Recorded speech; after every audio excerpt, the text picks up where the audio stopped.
Y'all got that in there yet? Go ahead and insert this. Yeah, go ahead and insert the disk.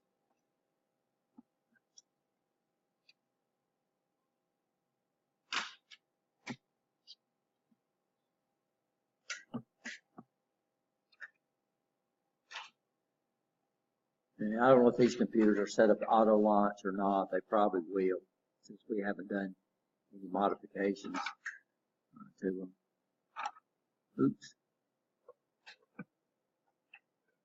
Different angle. What's that? Yeah, what it's asking for is for me, not for you. For me, you don't have administrative privileges on these computers, which means what? You can't install software. So what I'm going to need to do, what you need to do is bring your computer up to me and put it in, which is a version of the TCP/IP network protocol suite. Tell me everything I know about TCP/IP.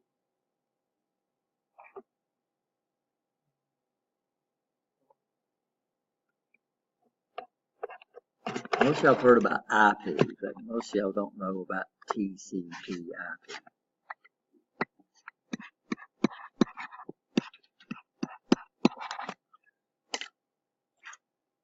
So it's a suite, which means it's multiple protocol. What is first of all, what's a protocol? It's an agreed upon way of doing something. So when we get into networking, we start off with protocol suites, and it's evolved and evolved. We had NetBEUI, we had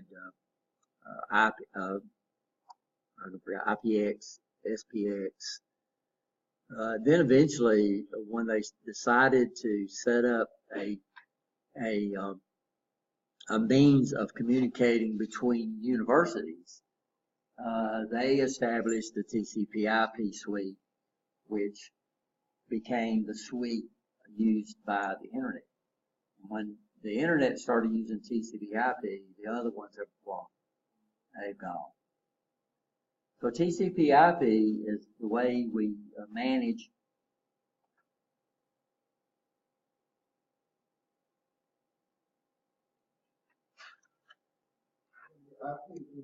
wait.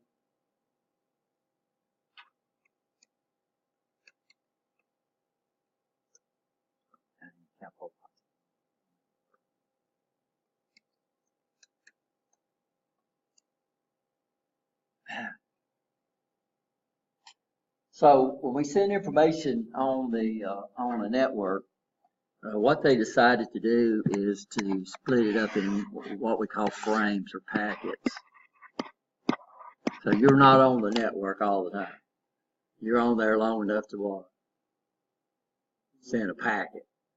Now, we had several ways we could send packets. So we had Ethernet, which was the one that was originally adopted. Ethernet uses something called baseband. Have you ever heard of baseband? Probably not. What all y'all heard about is broadband. So what is broadband? What is broadband?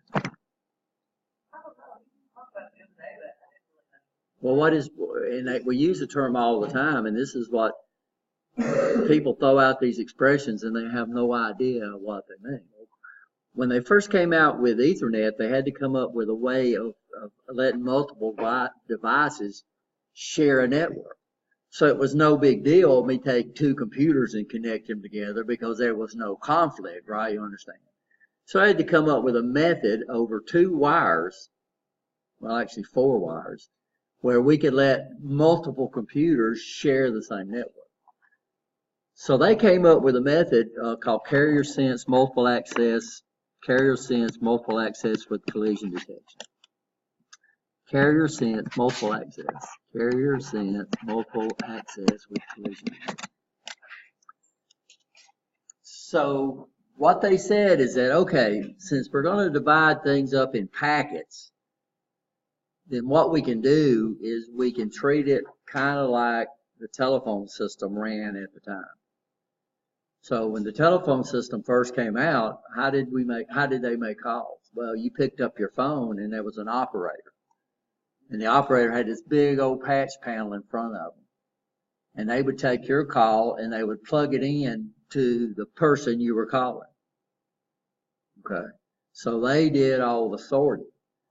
Then they came up with a method where we had what we call rotary relays, where you would dial a number. I don't know if y'all ever remember the dial phones, but you could literally hear a click. But what would happen, it would send out these clicks, and these rotary relays would come up there and they would switch around, and then they would make the circuit, okay, between you. And that did away with the what?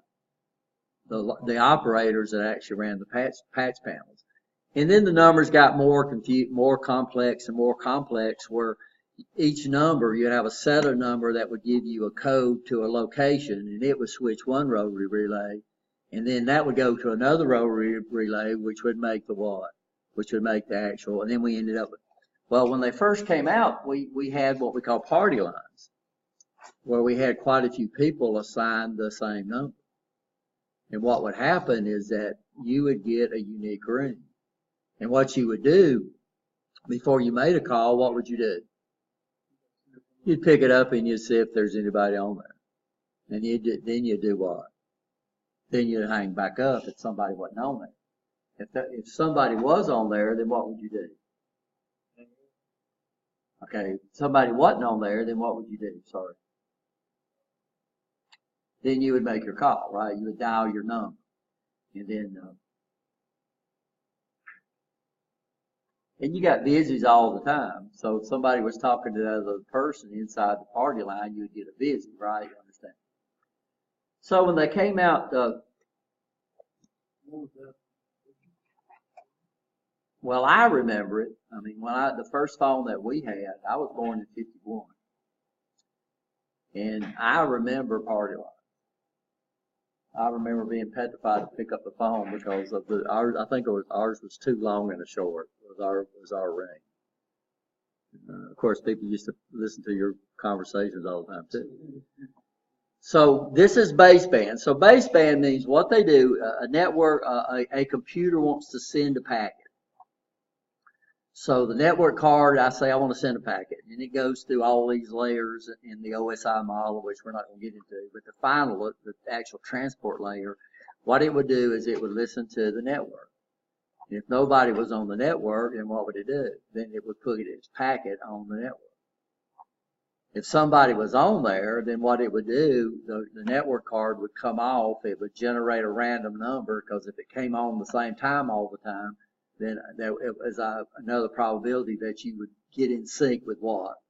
With somebody else. So it generated a random number, it comes off, right? You understand? And then it listens again. If the network's free, then it'll put its packet on there. Well, you got two cards doing this, and they happen to put their packets on there at the same time. Well, then you have a collision. If you have a collision, both cards come off and generate a random number, and they'll attempt to come back on, which says carrier sense multiple access with what? Collision detection. So this is what Ethernet uses. So on Ethernet, this is baseband, which means there's only one computer on your subnet at a time. But it seems like that would be impossible, but you got to understand that computer puts a packet on the network, comes off, waits a random number, and listens again if it's got more information to send. Somebody else is over here checking, it comes off, and it gets to send its packet.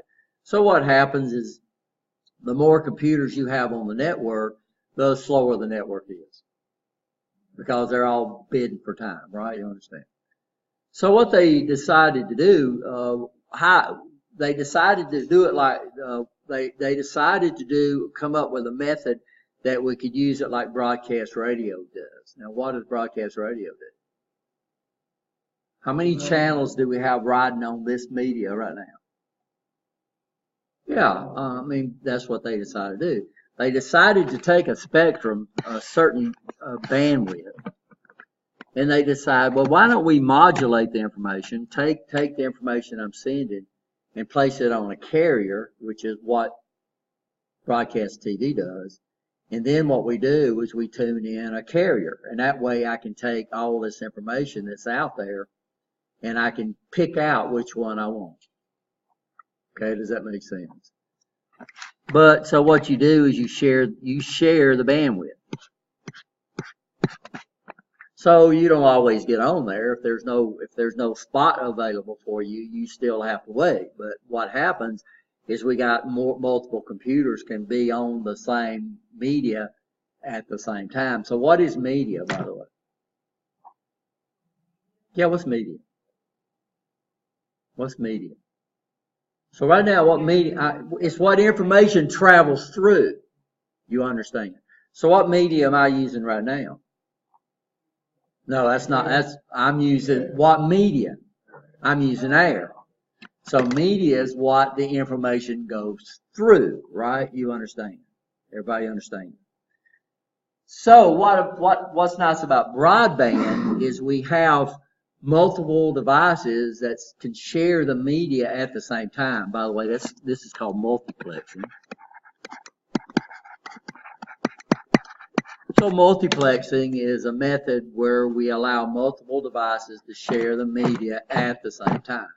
Baseband, they share it, but not at the same time. Only one device on at a time.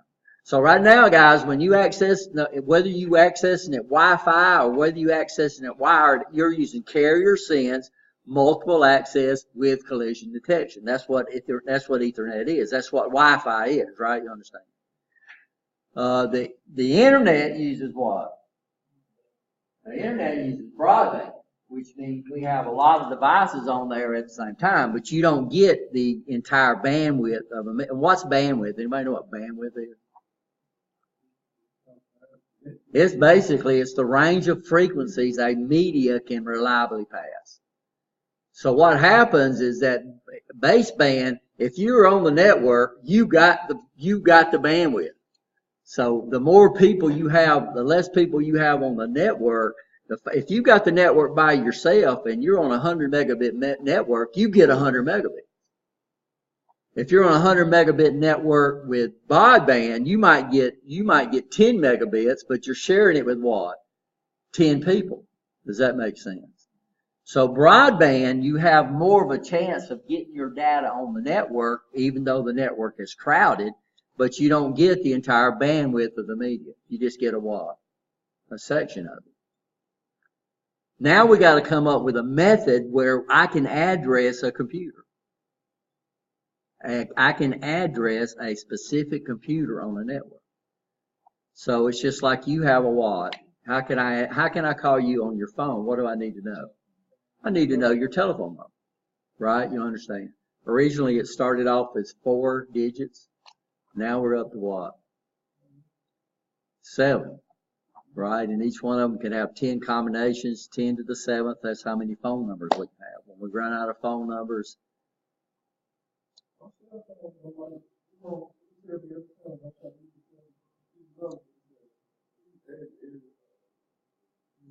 well, and the problem we have in Alabama is you got 205 and you're in the area code with 205, but we have multiple areas of 205. So have you ever entered 205, entered a number and it says you have to dial 1, and you're in the 205 area code, and so it's really strange. So first of all, we got to have a physical address. In other words, we got to assign a card a physical address that the computer can access. And this is called the MAC address, Medium Access Control.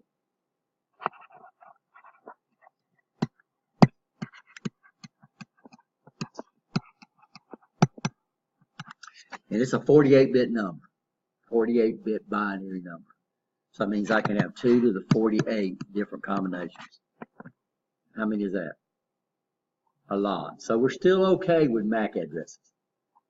The first 24 bits identifies the manufacturer, and then the next 24 bit identifies the card, the actual network card, the actual network circuit. So 2 to the 48 combination is a MAC address. Can't you imagine if they tried to display a 48-bit number? So what base do you think they use to tell you the MAC address of your network card? X. Yeah, they use hexadecimal. And to make it a little easier, they use bytes. So they come up here and they split it into groups like this, and they'll put a dash between each group. So the network interface on this computer already has a MAC address. This is put in there by the manufacturer, right? You understand? And these are assigned by, I think it's IN, an International Assigned Network Address Network Authority or something like that. And they assign MAC addresses because these can never be duplicated over the entire world. Okay? Y'all understand that? MACs are unique to a network interface.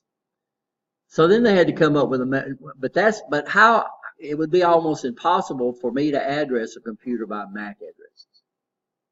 So what do they let us use? Well, they let us use what we call logical addresses. So TCP/IP is how the packets are put together, and of course part of the packet would be networking and this kind of, or addressing and stuff like this. And then IP gives us the ability to add a logical address. Now, what's a logical address? A logical address is assigned by software. That makes sense. So we can change the IP address. We assign the IP address. We don't assign the MAC address. We assign the IP address.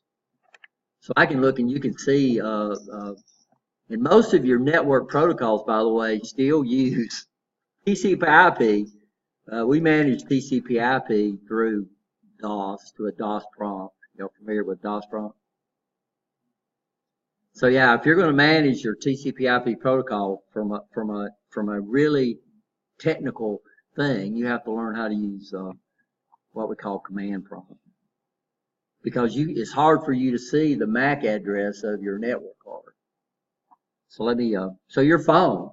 Most of the time, you can go into the information on your cell phone, and it will give you the MAC address for your cell phone.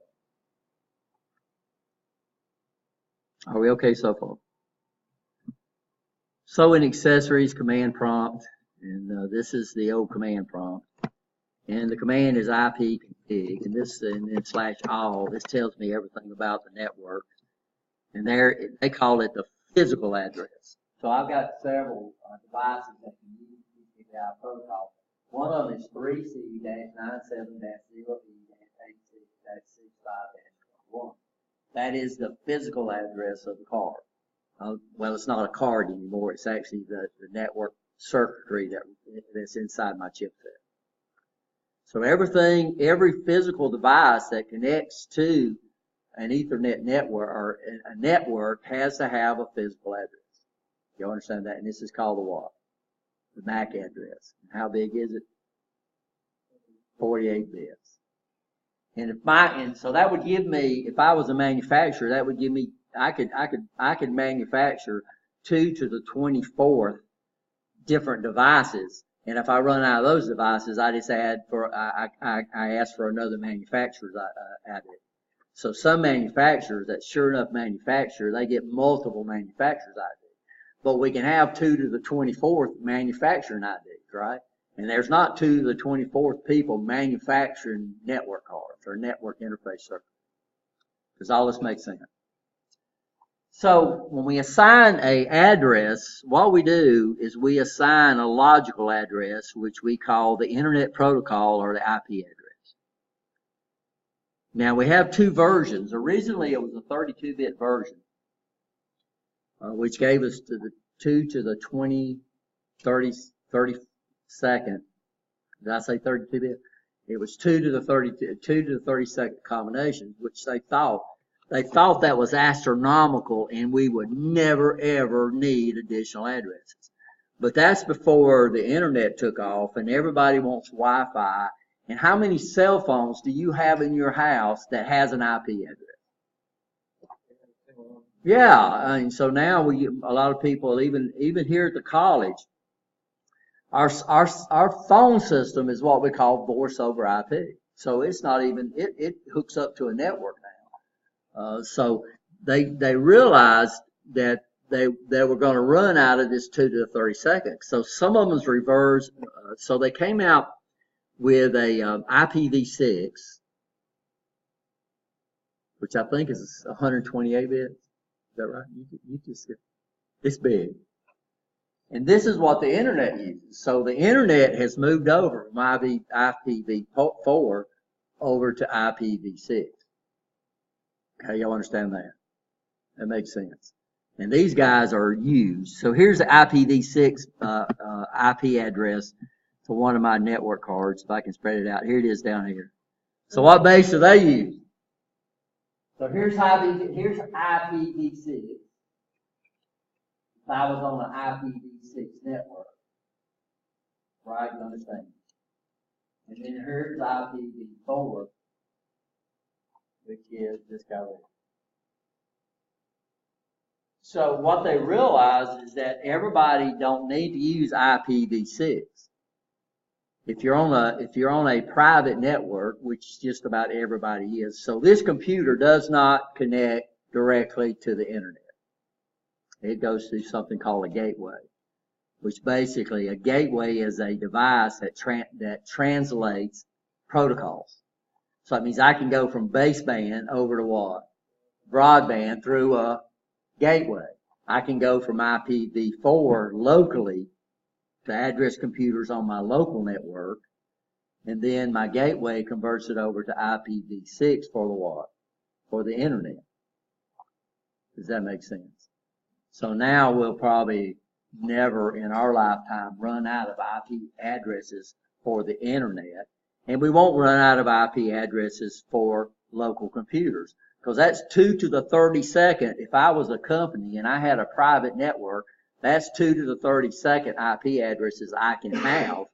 Plus, if it's a private address, you cannot duplicate IP addresses on the internet. You can duplicate IP addresses in a private network because the IP addresses in the college never go out the what? Yeah, it can't go through. So yeah, we're perfect. So private networks still use IPv4, and then the internet uses IPv6, right? You understand? So if I was to get a legal internet address, which is what the college has on the other side of their gateway,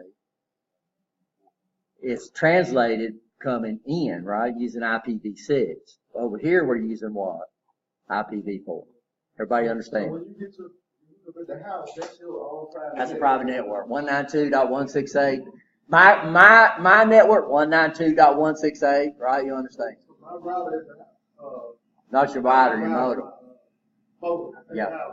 It's a gateway. Same gateway every time. IP address that I see that's changed is just what my network is every time. If you use what we call dynamic IPs.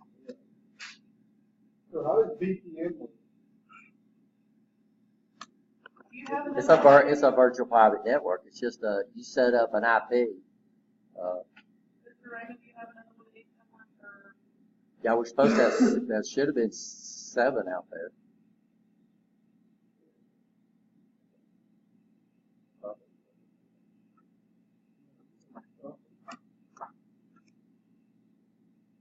Yeah, we got. Yeah, it's in here at the back. Just open up the door where the compressor's running.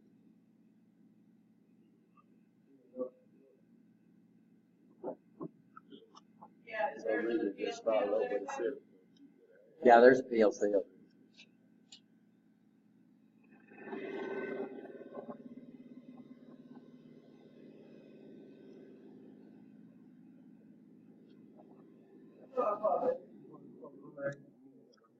VPN is just a way where you can connect to a private network through the internet. But it has to be set up. You have to enable that feature. If you got a router, you have to enable that feature. No, we're talking about the guys. We would have to figure out who are the people that run the internet. And that's what they were talking about Thursday. Senator Jones was here. about they've done away with what they call net neutrality, which means everybody has a right. If they go away from that, it's going to be like your cable. It'll turn up being like your cable, which means what? Yeah, you have to pay for what you get. If you want higher bandwidth, you have to what? Pay for it. If you want additional channels, you have to do what? Pay for it. And that's what they're talking about. Right now, it's not like that. And I guarantee you, like they said, it won't start off instantly, but eventually that's going to run out like that. So Netflix, if they want more bandwidth, they'll have to pay for it, which means automatically if they have to pay more for their bandwidth, then what they're going to do? They're going to charge you more. But Hulu don't want to pay that, so they don't get the bandwidth that Netflix gets, right? You understand? So now everything's pausing. So guys, if you know how to get in contact with your senators, you need to do that and let them know that they need to make that the law, right? Net neutrality, or it's going to end up like cable TV, like that, or even your telephone provider, right? So what do you have to do on for your telephone provider? They control that. It's limited to what they do. So what do they charge you for? They charge you for data, right? If you use their data. So that's why when you're here, you should connect to the Lawson State's private network. I mean, their public network, so you don't use your what? Your data, because you're on net neutrality now, right? You understand? So we can get these IP addresses two different ways. We can assign them statically, or we can use what they call a DHCP server, which is a dynamic host configuration protocol, which basically assigns IP addresses for us. And it also sets up what we need to know. An IP address is actually a 32-bit number, but they understand that the average person does not understand binary. So what do? They convert it into decimal. But it's still 8-bit numbers. The biggest number I can possibly represent with 8 bits is 255. So you'll never see an IPv4 address above what? 255, because it's 8-bit. But what they did is they decided to set it up in what they refer to as octets. Oct meaning what? 8. Or bytes. They don't call them bytes. Or they call them, and it's called a dotted quad, is what it's called. So we have 192.168.53.62. But this is going to be, each one of these is going to be represented by a byte. Does that make sense? And it comes up to be 32 bits. Now, what they do is we have the ability to split the network up into what, since we're using carrier sense multiple access collision detection, the college has 300 computers. What would be the likelihood of us trying to get on there all at the same time? And it's still bad. Like 8 o'clock in the morning, the network's real slow, because even the internet's slow, because everybody's trying to check their what? Email. So what they decided to do with TCP/IP was really neat. They allow us to set the network up into what we call subnets. A subnet would be like a lot over here. This might be a subnet, and Birmingham's on a subnet. So this carrier sense multiple access, we're not competing with the Birmingham campus. We're just competing with people on the what? On the Bessemer campus. And then we can subdivide it and put each building on a different subnet. And if each building's on a different subnet, then I'm not competing with everybody else on this campus. I'm just competing with people where in this building. And we can subdivide this. So what we have to do is we have to tell our routers, and that's what the router does. A router is what allows us to do what? Divide a network up into subnets. Even though a lot of y'all don't know it. So you could put a ton, you got a router at your house, and normally it's got maybe 4 ports on the back of the router, and if you got multiple devices, you hook them up to a different route. but you don't have to do that. You could take that output of that one port and hook it up to something called a switch, and you could literally put thousands of computers on one output of your router. But most people don't know that. So that most people treat a router at home like a switch. A network switch, not a light switch.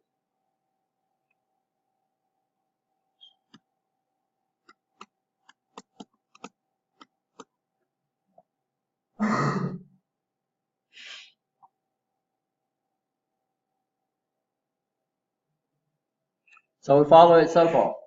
Everybody, okay. So we have something called a subnet mask that tells your router what part of the IP address is the network ID and what part of the IP address is the computer that's the computer address.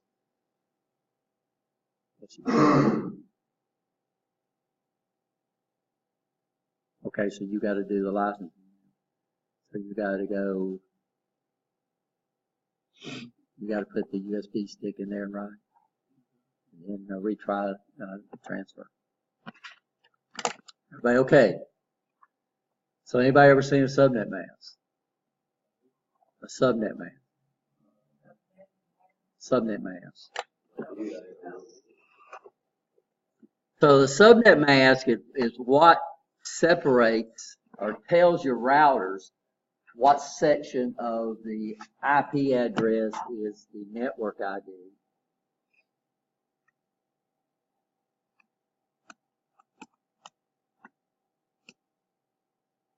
And what section of your IP address is your, what they call a node ID.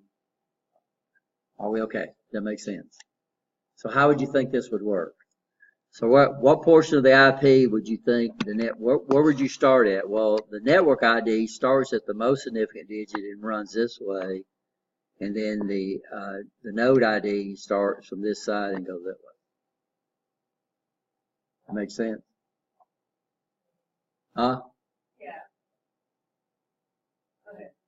So what we do is we come up with these IDs. So if I come up here, that's what I'm trying to do. I didn't see. Y'all see the, huh? I'm looking for the subnet mask.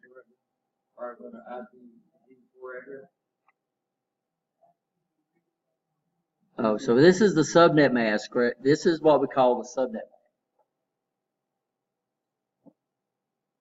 This is a Class B license. So it's not. If you set up private IPs, guys, they're private IPs, right? Which means but you cannot use. You have to use when they set up the range of addresses. They said these are legal private IP addresses.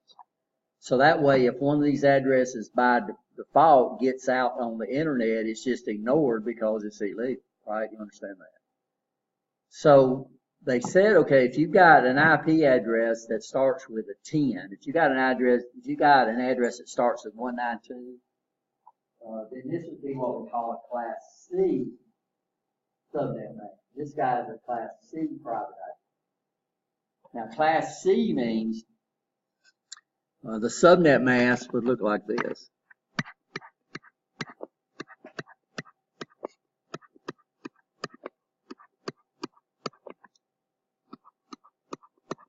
So I'm trying to do these in bytes, guys. So that's 1 byte.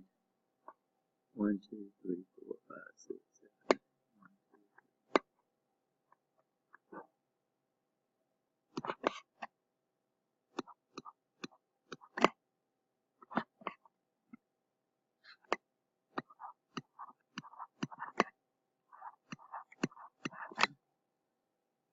Now these are lines. I should have done them in a different color. Are we still installing? So this would be the subnet mask for a Class C license. And so let me erase some of this. And instead of me trying to convert it, let's just use our calculator to convert this IP for us. So the actual IP, and this is what you have to know if you're in networking. You have to understand the difference. So where's my calculator at? Let me bring it up. I'm going to let the calculator convert it for me.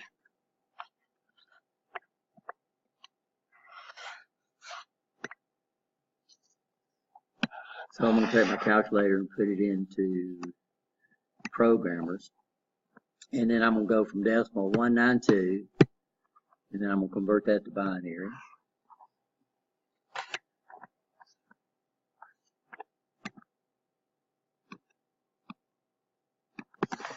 I don't know if this will work. Nope.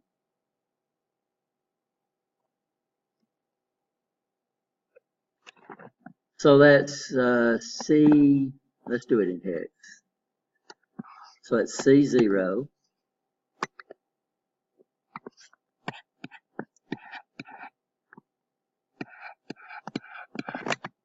And then 168.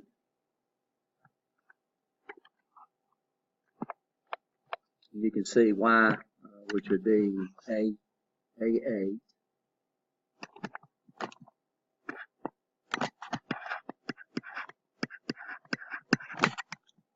Then 53. So you can see why they do it in decimal. Could you imagine people having to do this? 35.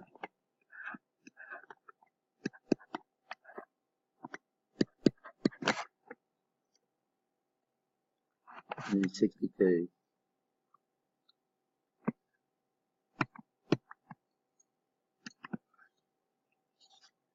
For you.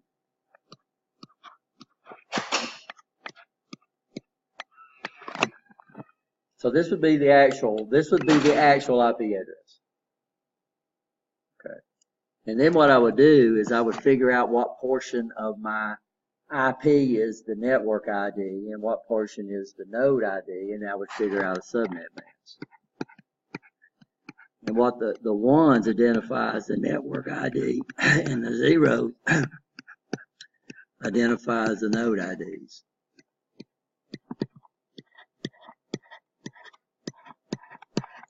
So that means my subnet mask would be 255.255.255.0. So that means on this subnet I could have 255 computers on a Class C license on a single subnet. But then I can go to the next subnet and I can have another what? 255.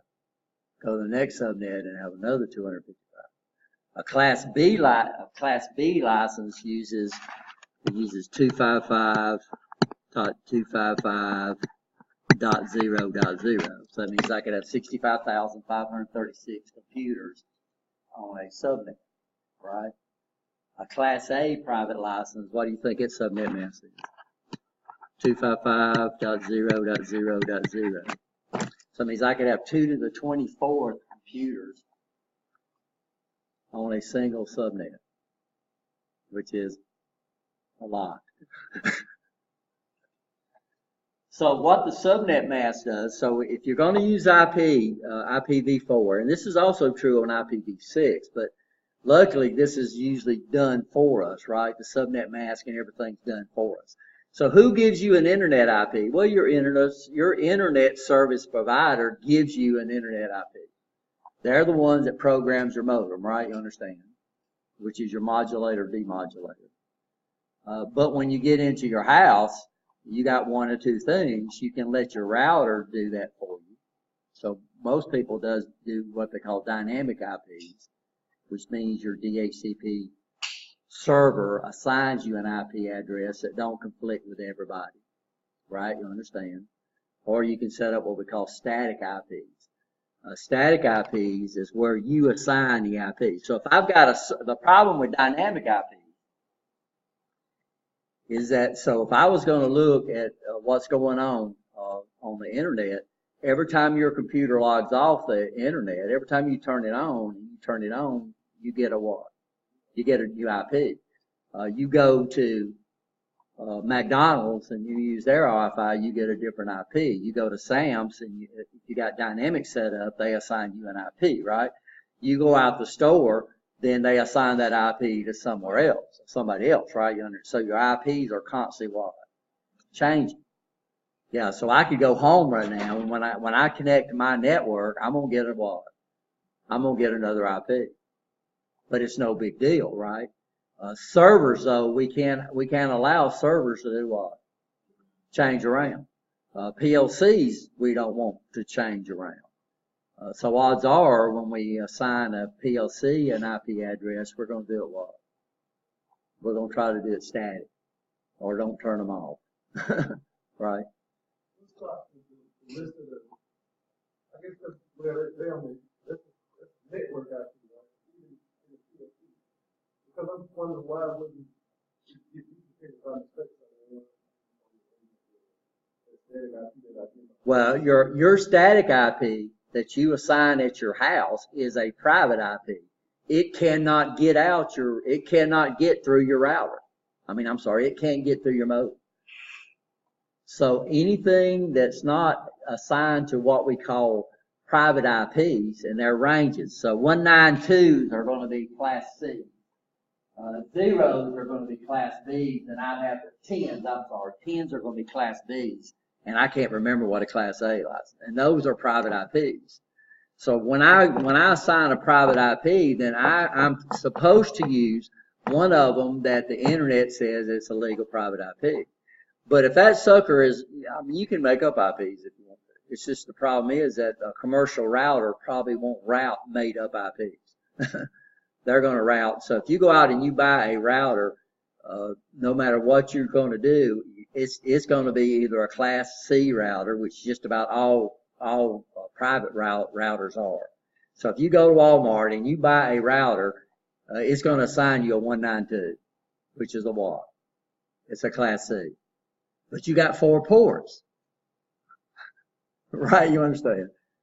So how many computers could you actually have on a class C with 4 ports? Well, that's 4 times 255, right? You understand? But the zeros and the ones are dedicated. You can't use 0 and you can't use 1. 0 is a troubleshooting and 1 is a gateway. So if you ever look at the IP on your gateway, it's all, the least significant octet is always going to be a what? A 1. So there's some ranges even inside private IPs. So you don't get access to all the 255 because there's some inside the node that are reserved. And that's even true on the internet. So there's some IPs that you cannot use. The government gets their own set of IPs. The military has their own private set of IPs that you cannot get. You'll never ever be able to use one of those. So predominantly, what's going to happen when I come up and I establish a communication on a TCP/IP network? The first thing I got to do is get an IP address, and then every guy on every address has got to be the same. So what we're going to have to do is that if we use the dynamic IPs on this, then what's going to happen is everybody's going to have the same IP address, and then if we try to connect these together, we got a big problem, right? You understand? So what we'll have to do is figure out how to set up static IPs on the thing. But it's all part of the TIA package, right? You understand? So you really don't have to do anything. Well, I'm sorry. You don't have to do something special.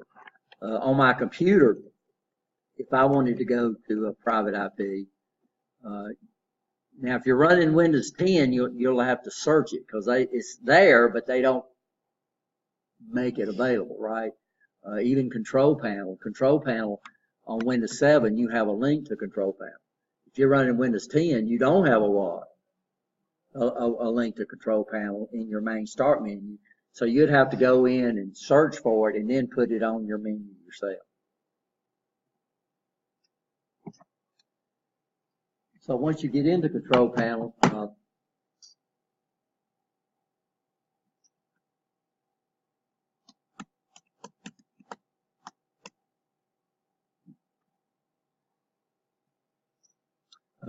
we find Network Sharing Center, and then we go to advanced settings, and change adapter settings. Then you have to, so this is why my computer uses so many IPs, and got so many MAC addresses. So it's got a lot of, by the way, Bluetooth is one too.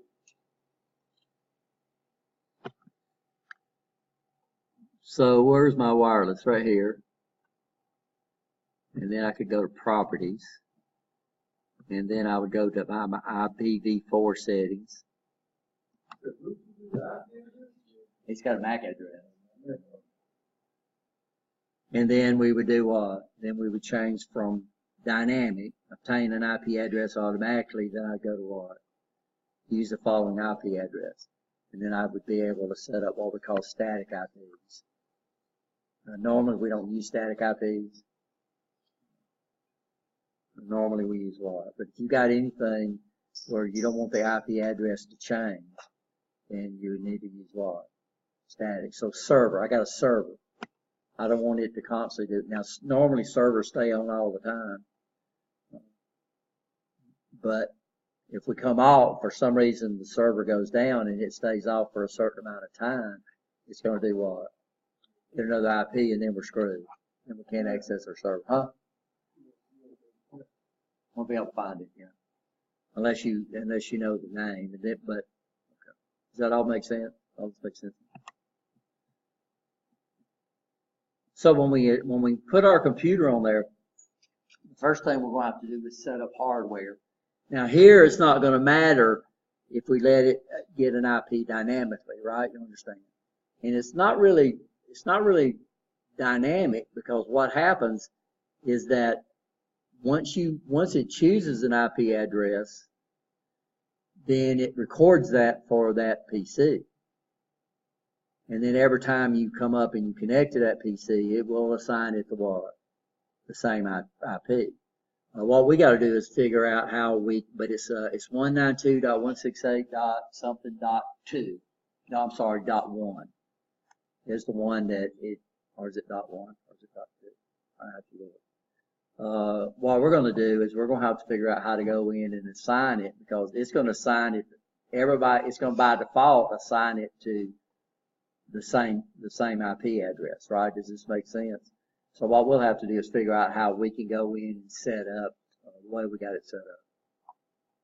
So the HMI panel has to have a what? IP address. All right. Are we okay?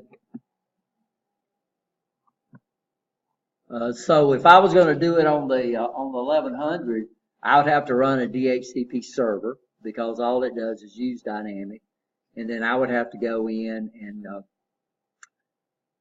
it records the MAC addresses. So I'd have to know the MAC address for the PLC. I'll try to show you all that. And then when it pops up, we tell it to assign an IP, and then we tell it what IP to assign it. I can't figure out how to do it. When you go into the settings, that don't give you the option of assigning an IP address. Are we okay? Now, if you've ever set up a DHCP server, you have the ability to assign a computer the same address all the time. Or you can make it rotate. But if an ISP, they don't have millions of IPs. What they do, that's when you got to put that USB little thing inside.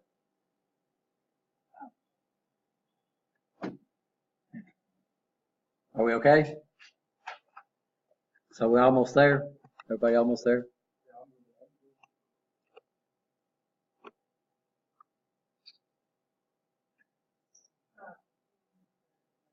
So it should have put, for y'all that's ready, y'all can start looking at it and the other ones. It should have put an icon on the desktop. Did it? TIA portal. And we can go ahead and double click on that and load up the TIA portal. So this is actually step 7, version 14. So they call theirs, Siemens call their programming software step 7. This is version 14, but they named it Total Integration Package.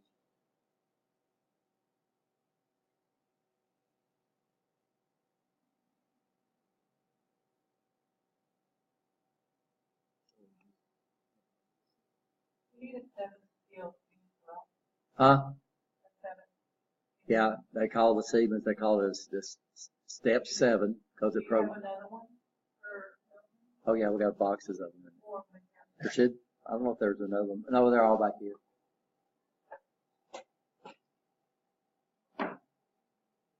Okay guys, let's take a 2-minute break. Oh wait, no, this class gets out at what time? 1:30.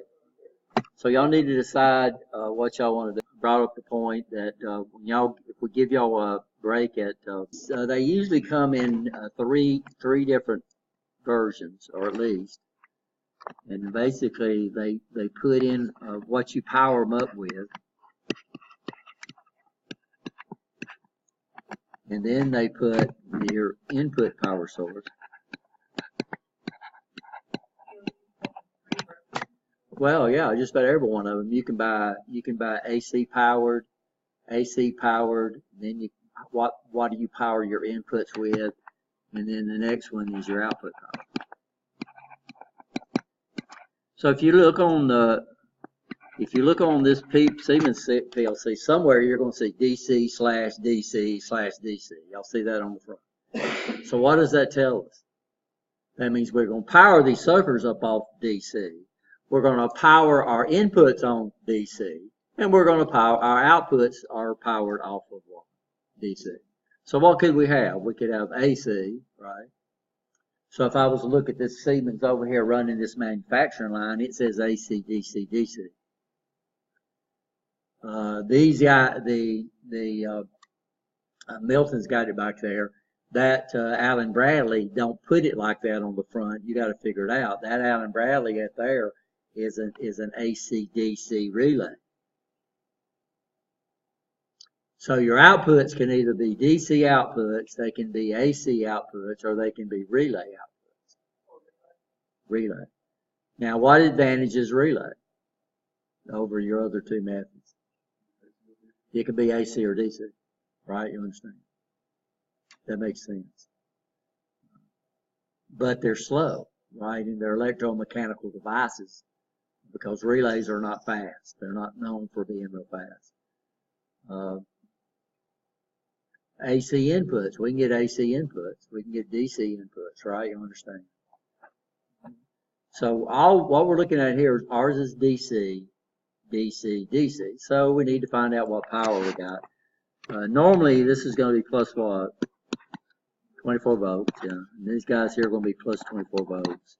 And we're using output, so these are going to be plus 24 volts. Everybody okay? So when we look at our power, we should see the power inputs. And it'd probably be better if I cut and paste this so I can blow it up. So across the top, you should be able to see a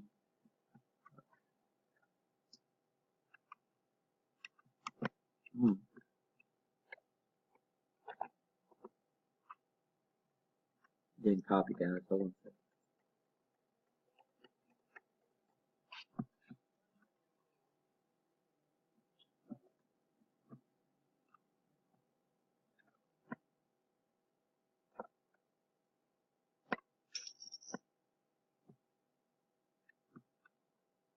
It says it's copying, but it's not copying.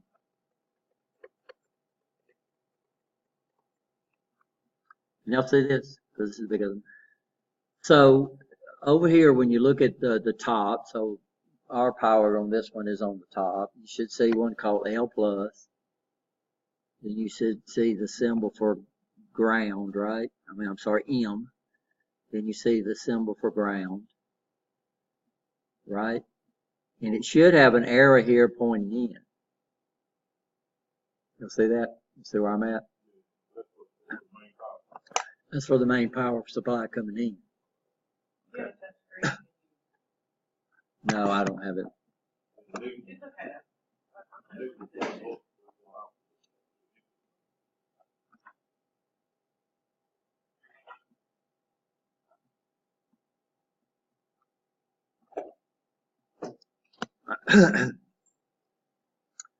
So they show the symbol for a signal failure.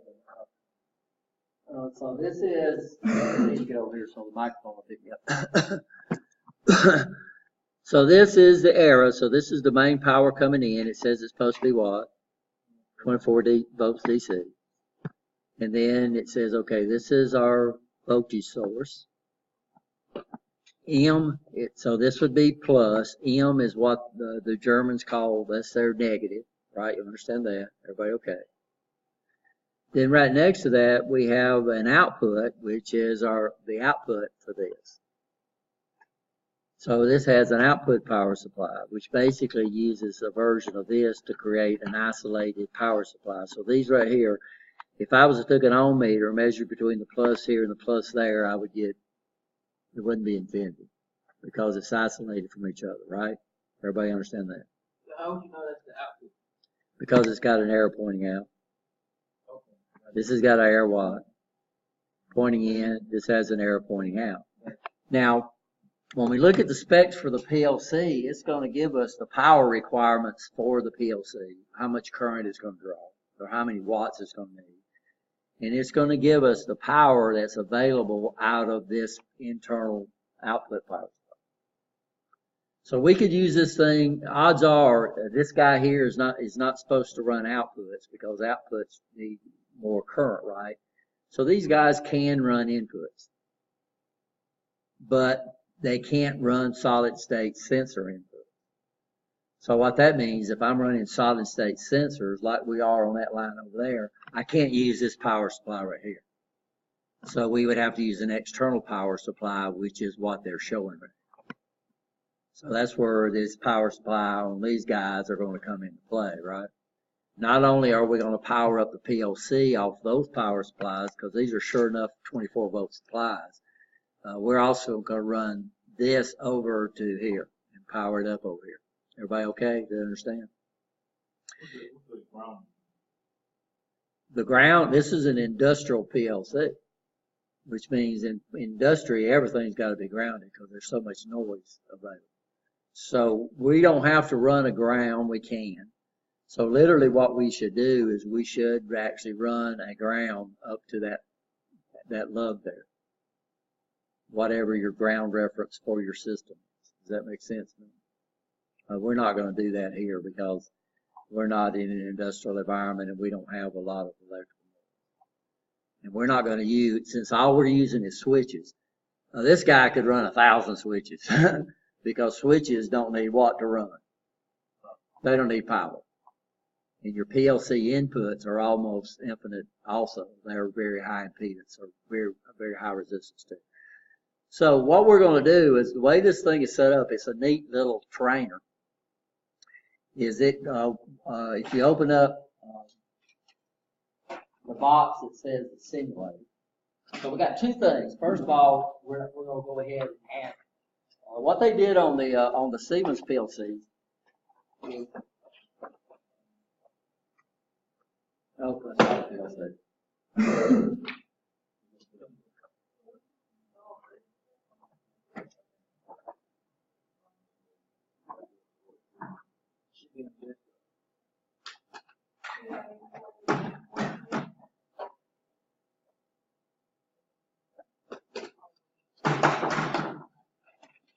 I shouldn't have got this out. We'll put it over there.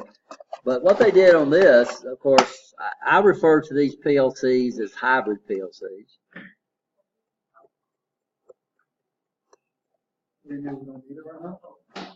No, that's what we're fixing to do. The portal's not going to do any good until we. You want us to leave this paper on our PLC or? No, you can go ahead and take it out.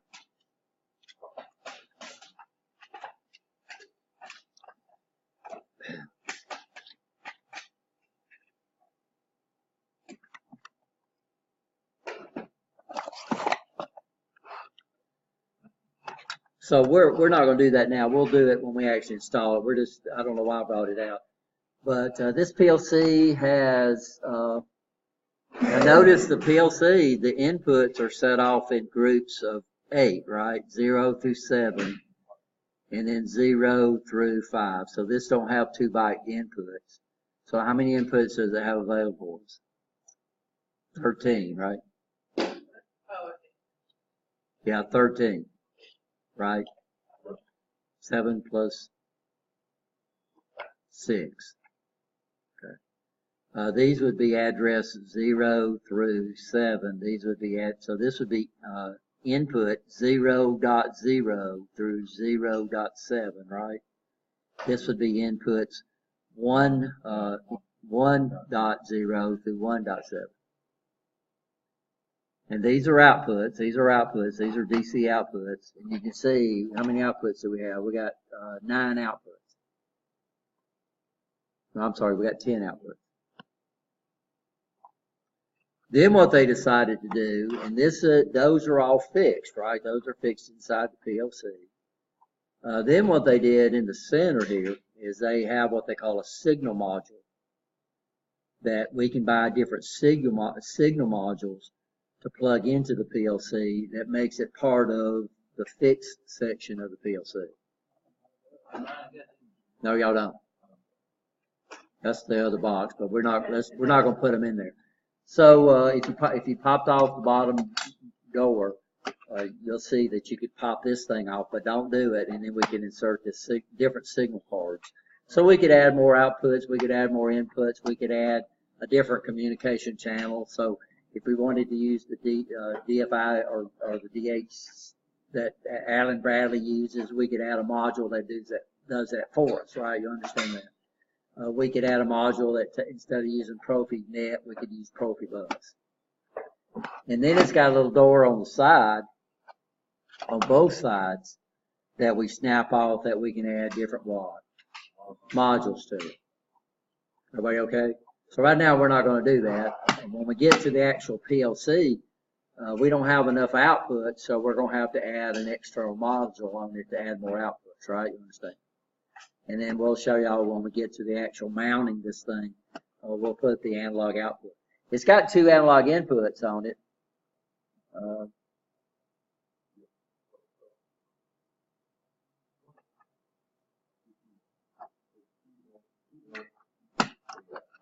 Yeah, they're not marked. You have to open up the door.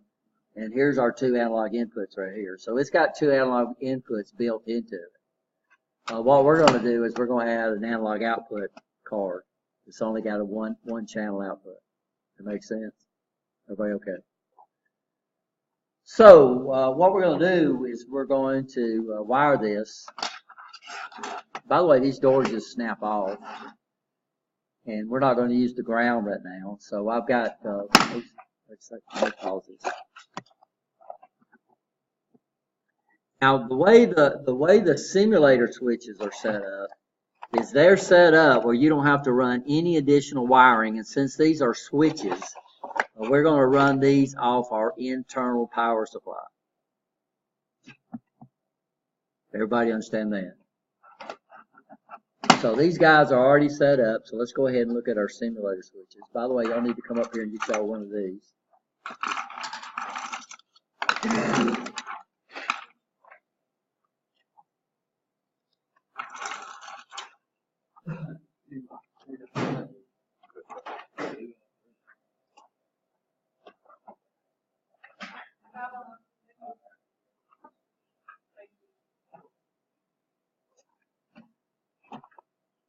So let's go ahead and open up our simulator position thing.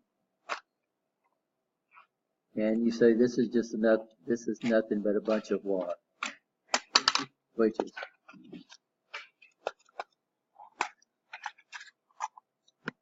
And it's got 8 of them, but if you notice when you count the number of pins down here, there's more than 8.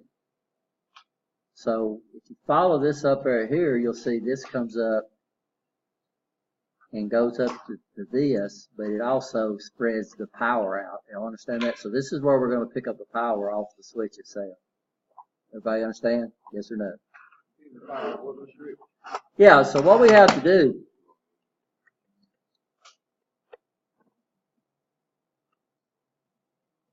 they say a picture is worth 1,000 words, right?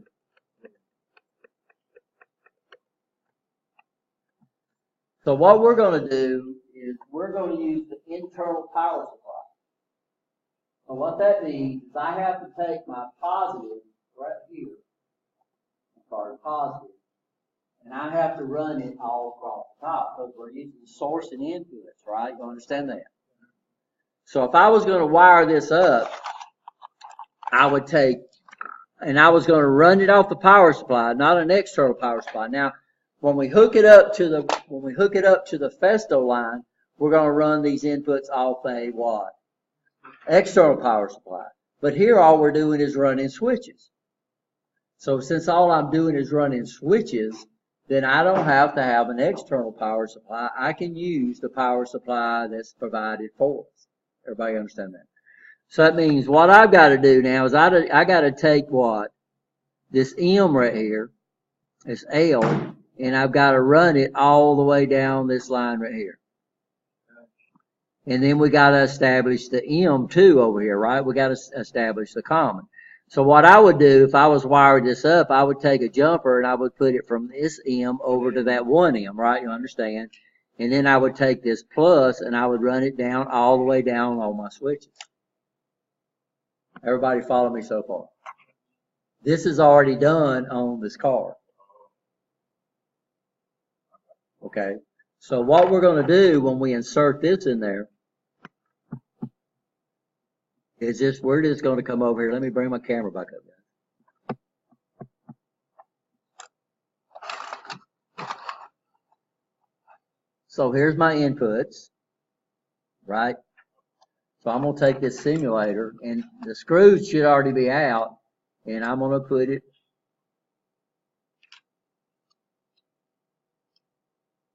oops. 1, 2, 3, 1, 2. So I'm going to put it over. Can y'all see what I'm doing? Yes or no? Yeah, so this guy right here, the one that goes up to this terminal, this goes into L plus, this goes into M, and these are our switches. So what this does, if you look here, you can actually see the jumper that jumpers M on the print, that jumpers M over to M on the other one. Can y'all see that right there? And then this power, if you look at the back, you'll see that this power is common to all your switches. So what we're going to do is we're going to take this guy right here all the way over, that's under the side that's got the terminal on here, and we're going to make sure this goes into what? This goes into L. Everybody understand that? On the power supply, which would be what? The fourth one over, right? You understand? Everybody okay? The fourth one over. And then what we get, once we get it in there, we're just going to take our screwdriver and do what?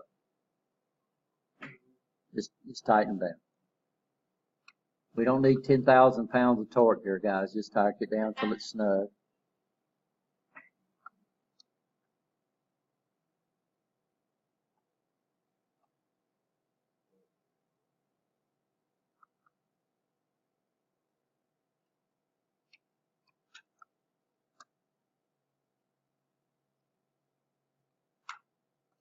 And all you have to do, don't tighten all of them down, just go to get to the last one on your switch. And we're not going to run any outputs on this right now, so we'll just look at the lights come on the PLC indicating the outputs are true, right?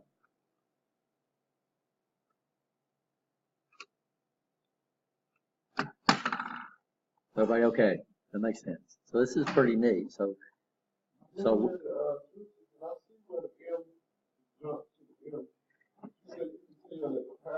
yeah, it's on the back. You'd have to look on the back. See where it comes in and see where it's actually jumped to both rows of switches.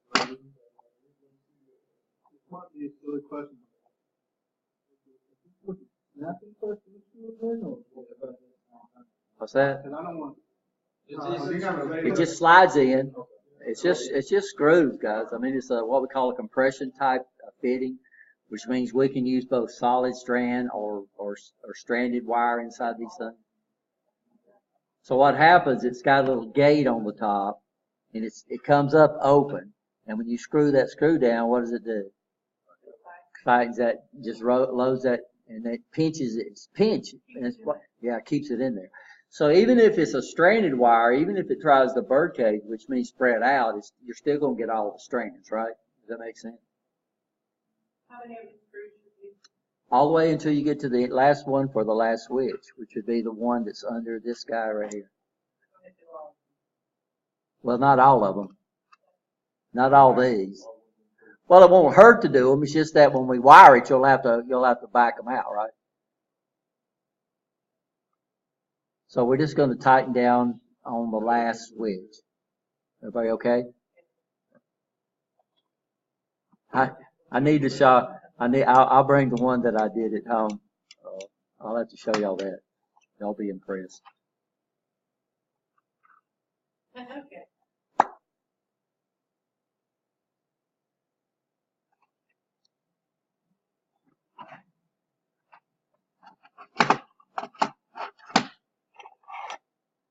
Now what I've done, y'all need to come up and get y'all.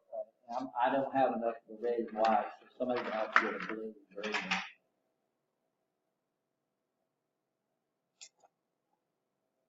This is what we're going to hook up the power to.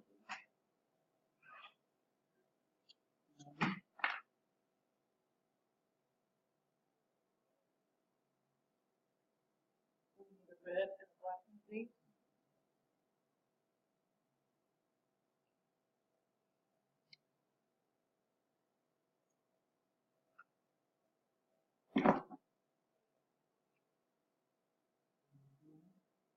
You got to screw it.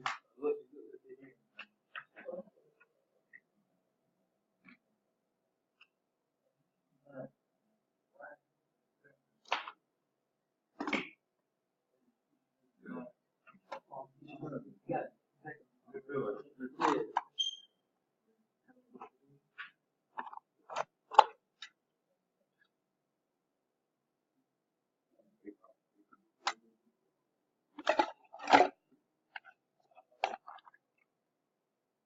By the way, we'll do this after we play around with it. I know we need to install the service packs too, right? Oh, what? The service packs. The upgrades, huh? Yeah. Go ahead and do it. No, let's go ahead. We'll finish on here. We'll be okay. That's just What will we grab with it? a red and black one. Somebody's gonna have to use a blue and a green one. But you've got to remember which one's positive, which one's negative.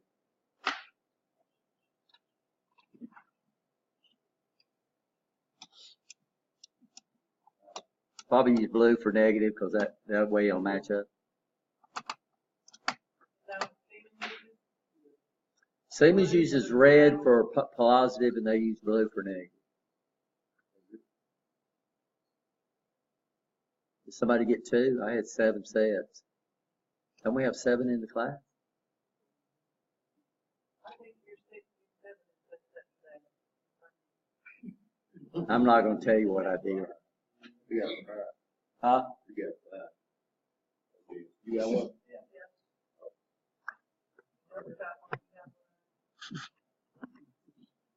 Well, if you're using the green and the blue, that's the only ones I had. What you need to use is use blue for what? Negative. So you're going to put those into the right inputs of your PLC. Everybody okay? These are right next to each other. So be careful if we're using stranded wire. If one of those little strands comes out and gets over against your positive or your negative, you've got a short circuit, right?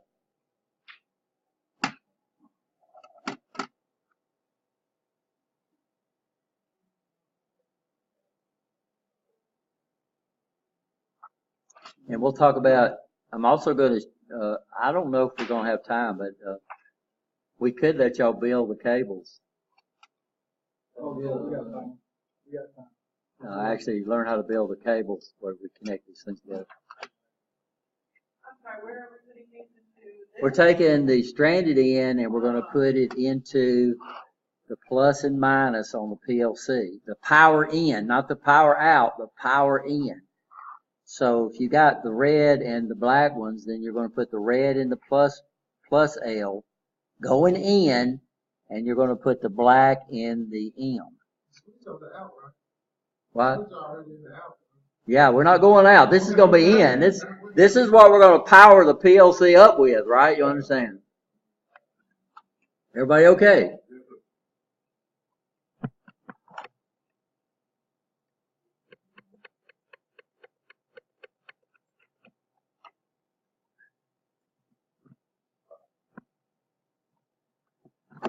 But what we're doing is we're doing this right here. So you're going to bring if you're doing red and black, you're going to bring your red one into this first one on the left, right? Everybody understand that? With the arrow pointing in. And then you're going to put your black one right beside it on the M, right? You understand? Not on the ground, on the M. Okay, everybody okay? If you're using the blue and green, use your green for your plus L plus, and then use your blue for your M.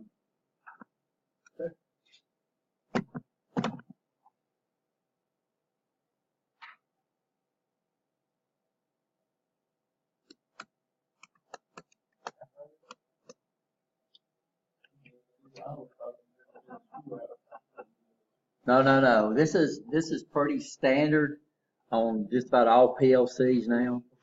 We use these compression screws because why? Because you can use them stranded or you can use them solid strand, and you don't have to keep up with them dang screws.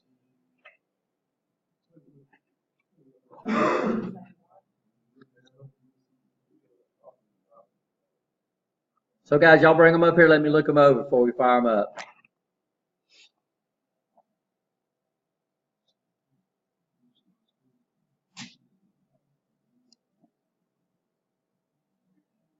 So you can go ahead and did you get your power. You don't have a power cord for your box yet. Power cord. There should be power cords back there on that tape. Yeah, oh, you did. It plugs in the back. Yes. Flip the switches. Make sure your inputs are okay.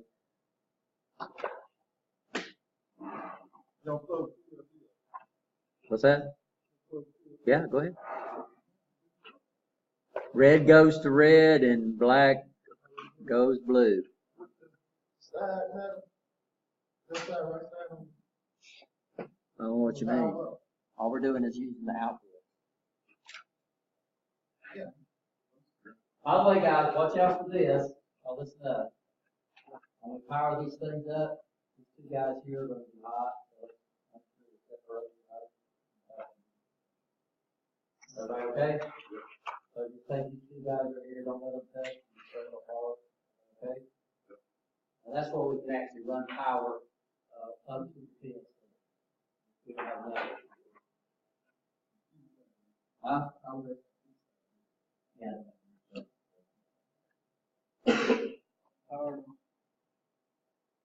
I'm powered on. Flip the switches. So make sure your inputs are responding. I respond okay? Yeah, I need to say it for y'all for obvious reasons. I take for granted some stuff and it gets me in trouble.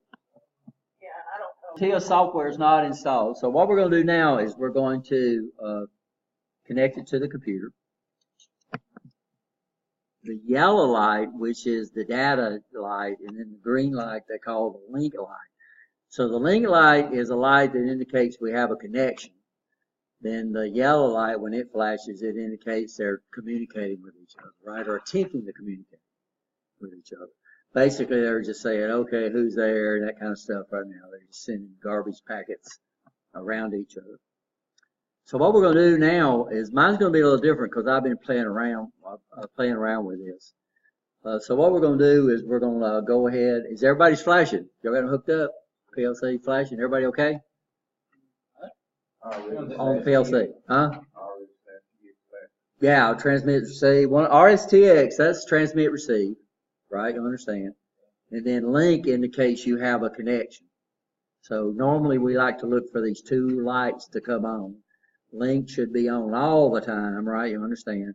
And then the yellow light should be flashing. And this has become standardized. Even on my computer over here, I have a yellow and a green light on there. The yellow light, but here it's not labeled on your computer, but they're the same thing. So your yellow light should be flashing, indicate there's traffic being transmitted, right? So when we open up our TIA portal, which is D4, TIA portal, you should have a link on your site somewhere. Yours will come up blank, and this is the neatest thing that you can, so everything is inside this. We don't have to run RS links. It's already in here, right? So, by default, what's it going to do? It's going to show you the projects. Oops, sorry guys. It's going to show you the projects that you've already been working with. So that's what it's showing me. And I've got 3 versions of it opened up. I need to close one of them. Need to close a couple of them. This is where you would originally start. So yours should come up and it should have a project up there, but we can't do a project yet because we haven't done what yet? Yeah, we hadn't set up our communication. So what are we going to do? Is mine different from y'all's? Okay, so we're not going to open the existing project. What are we going to do? Okay, so let's go up and create a new project. And what's going to be neat here, and it's asking you for a name. So go ahead and give it a name, like your first initial, your last name.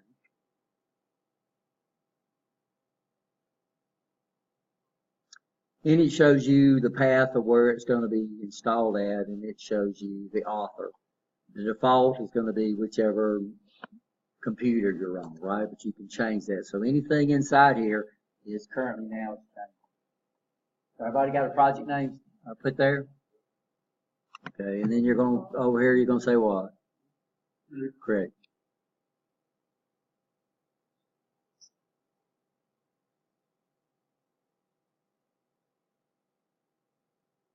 And there's some shortcuts here, but we'll take y'all through the procedure. We could go directly to the project tree. So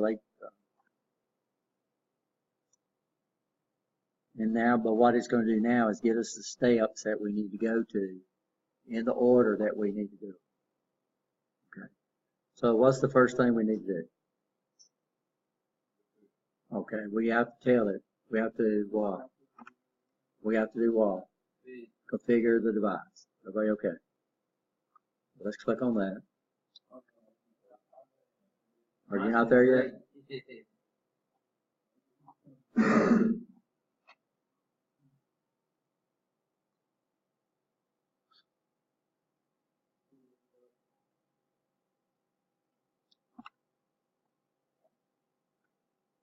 Oh, everybody here yet? Everybody here? Okay, so what are we going to do? Does it show all devices? There's no devices out there, so what are we going to do? We're going to add a new device.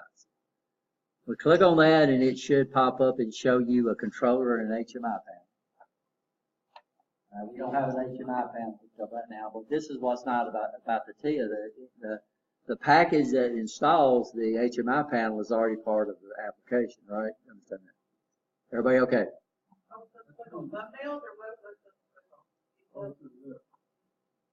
No, you should have done right here inside this. Add a device, right? Everybody okay? All right. Now, the first thing we need to do, now notice if this was a full-blown registered application, then I would have access to all the PLCs that Steve currently has. Since this is a dedicated application that they give along with the PLC training package, the only PLC we have available are all the versions of the 1200. Everybody okay? So I'm going to click on this. And then we're going to go to what? CPU. And these are all the versions we have available to us. Now this is what's so slick right here. So I could go over here and I can look on the side of my PLC and I could write all this stuff down, or I can let my computer figure out all this stuff for me. Do y'all want to try to figure that out, or you want it to figure it out for you?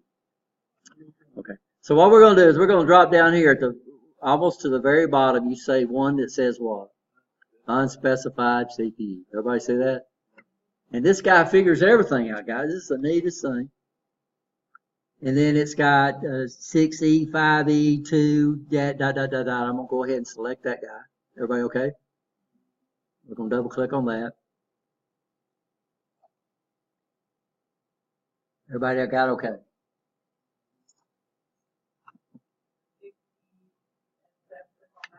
Yeah, the 6E, S7, 2, and then it's got a bunch of X's. Okay. Everybody okay? And then down at the bottom of the screen, I got a little old button that says what? Add.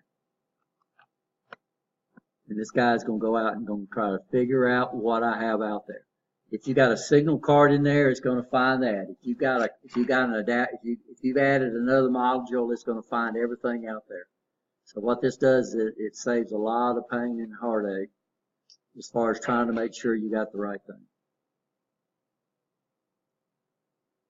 Okay, and it should pop up like this. Everybody okay? So what I'm going to do now is on this little old yellow window right here, I'm going to click on detect. Everybody see that? You okay?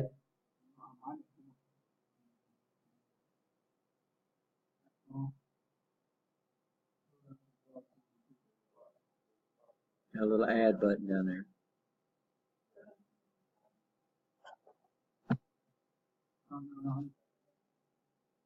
Detect, right? Everybody okay? So it pulled up hardware detection PLC1. Yes. Hold on. Yeah, that's great enough. Okay. Are we okay? You there yet? Yes. Takes a little while. I see yours already selected, yours is green. No, mine ain't selected anything for me. You got some in your box. Mine's grayed out. It's,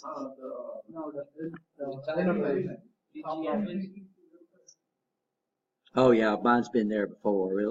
We're gonna, this is, internet, this is Profinet, right? You understand? That's what we're gonna use. Everybody okay? So what we're gonna do is just come over here and do what? Start the search.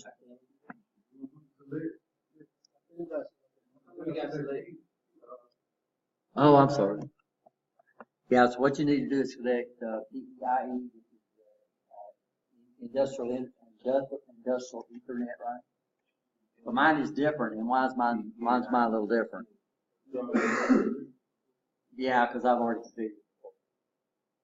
So I'm sorry. Like I said, I couldn't do it. What network? Yeah, because I got a different computer.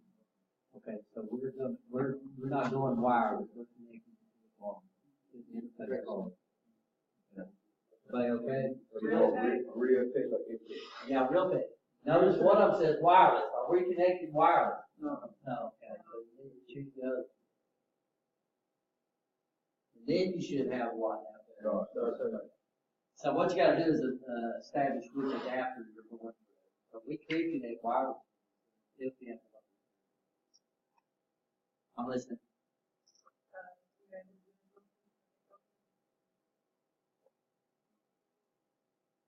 Are we okay? Then I'm gonna click on what? Start search, right? Okay. This is, it found something out there. It don't have an IP address, so how did it find it? By the Mac. Found it by the MAC address. Right? Everybody okay? Alright, so we don't need to search again. And this guy here would find all the addressable PLCs out there. So what do we think we're gonna do now? We're gonna go out and detect, so it can go out there and figure this. Now the PLC is gonna tell us everything it needs to know about itself. Okay? Everybody okay?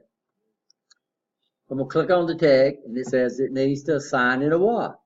IP address. And what am I gonna answer? Yes. And it's gonna have to assign an IP address to your computer too. So.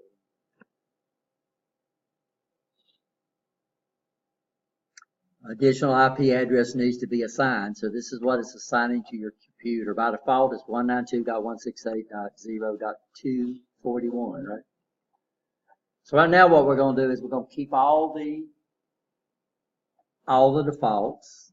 And later on we'll have to change it. We'll have to give everybody a different IP address, right? If we're going to connect these things together. And then it should come up and populate it with your PLC, and it's got everything. So mine's got the actual got the analog output card. Yours won't have that because yours wasn't out there. So what it's done is detected everything about that PLC. But That's what I want to say. I didn't know there was no people. oh yeah, we'll show y'all later on. We're gonna have to do this anyway. Do what we call a hardware reset on the machine, and what's that gonna do? Yeah, it's gonna wipe out factory. It's gonna be called a factory reset. I'll show you how to do that. That's one of the things you probably need to figure out on every PLC that you got. Because right now we're gonna have all this junk, all this configuration. I come up here and I add a module to this, now the dang thing's totally lost. Because why? We've already configured it to be like this. So what we normally do is we just do a factory reset on there, and then it'll go back to the factory default, and we'll be just where the next class will be exactly where you're at. Okay, guys. What do we need to do now? It's found our PLC. It's configured our computer. I didn't have to look up part numbers. And the problem you have is all the part numbers on the right hand side. And guess what goes on the right hand side? Modules. So this is where your I/O modules go on the right. Your communication modules go on the left. So if you're going to add more communication features like Profibus or DeviceNet or something like that, you would have to buy a module that supports that networking protocol, right? You understand that? So, but we don't have to do that. That's the neatest thing. I really like that when I finally figured that out. That no matter what you put on this thing, when you add the PLC, if you put modules on the side, what would it do? It'd detect them. Yeah, like I said, mine is showing this this analog card right here.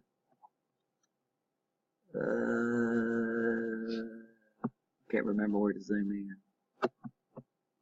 Oh, is it right here? Yeah.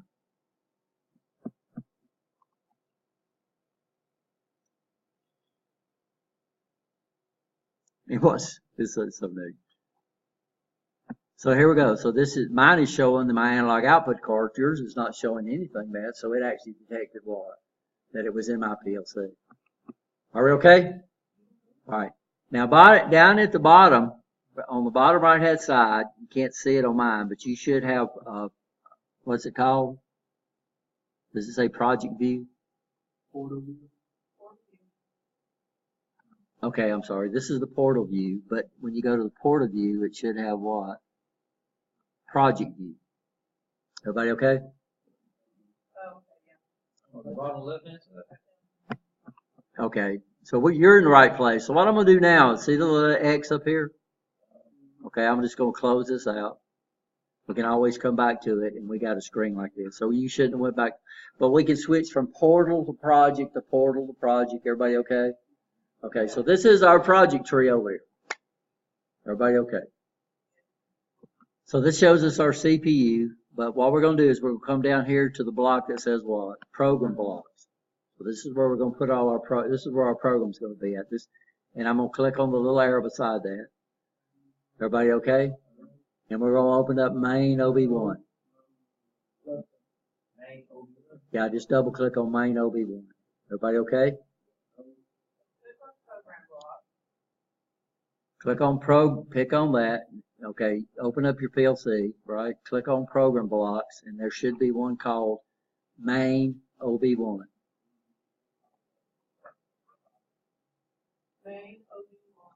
And then double click on that. You okay?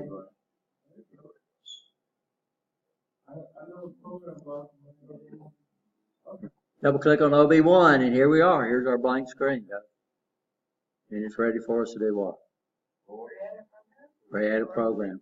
Now I've added the set and reset to mine. Y'all don't need to do that. So right now you should have all your bit instructions. You should have a normally open, a normally closed, and then a relay port. And then you have a little box that we'll talk about later on. This is the coil. So you have okay. So what we're going to do is we're going to create basically a little latch-in circuit. So we do it the same way. I'm going to come up here and just drag it down. Everybody knows how to drag? And just pop it in. Everybody okay? So we make like a shortcut to you too. If I take the shift up to, you create the if you like cover it, then you can press shift F2. You probably can. And once you got it started, you can just click up here and it'll go next to it. So if I come up here and click again, it automatically pop one next to it. Now what we're going to do, we're going to do the way they do seal-ins in Germany.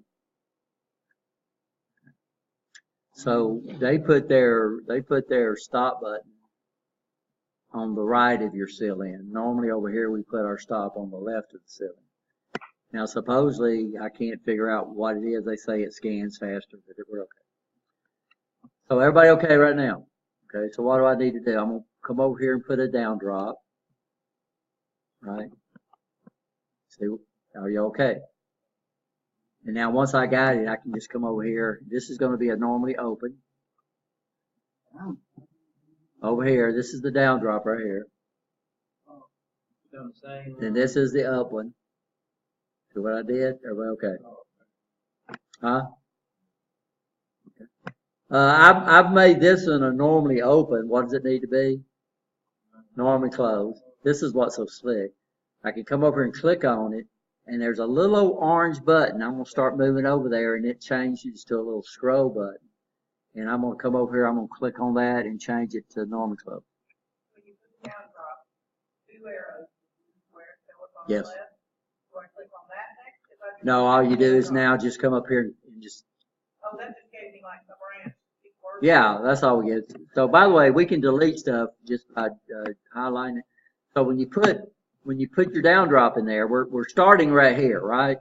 So we're starting from the L1 side. So when I click that, what happens is it just puts the 2 little arrows there. And then I'm going to put a normally open. So I'm going to come up here and just double click on normally, or just click on the normally open. It sticks it over there for me, right? And then I'm going to come over and click on the up, and it pops it right back there.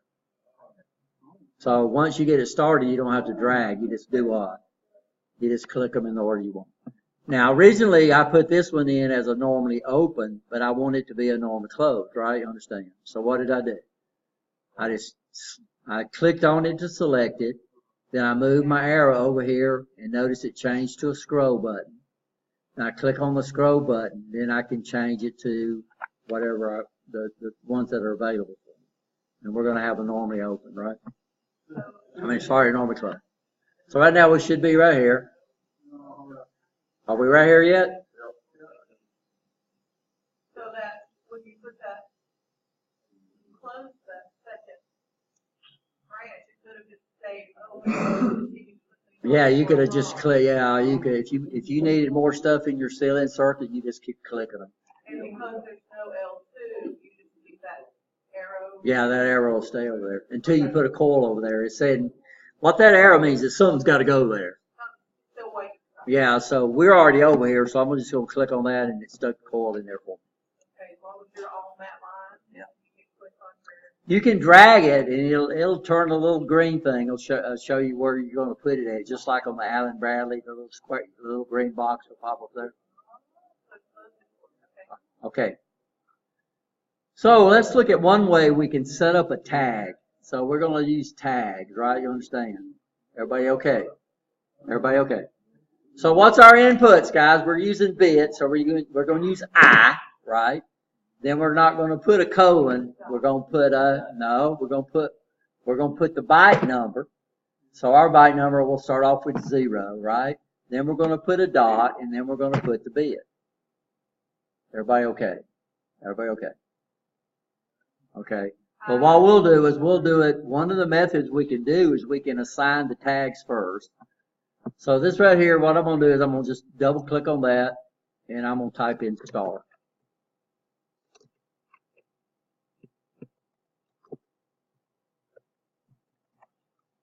Okay.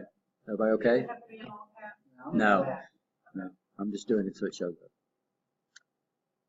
And then when I come up here, what you should notice is it comes up and gives you kind of like a spelling error you get from Microsoft Office. What that means is that don't make sense because we haven't assigned it to a what? Actual port. So I'm going to right click on it and then I'm going to go to define tag. It says it's called start. It's a Boolean, right? You understand? And what are we going to assign it to? Oops. No, wait a second. Yeah, something's going on. Fine.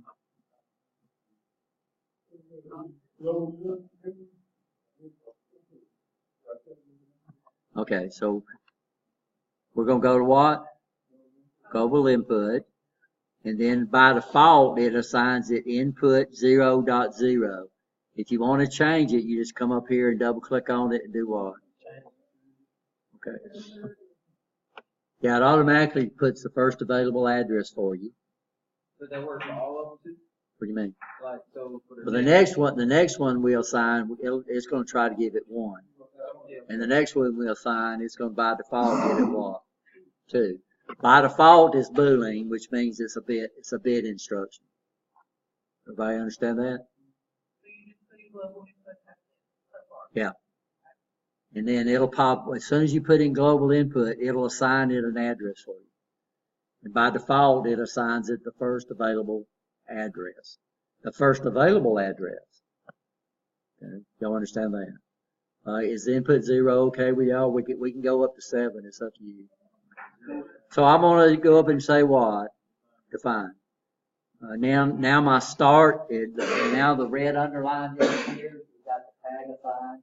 Now from now on, if I wanted to use this input, all I got to do is start typing in start. And as soon as I hit S, every tag that starts with an S is going to pop up there. If I put a T, every tag that starts with ST will pop up there. So that makes it real fast to go in and pick out a tag, right? Understand that?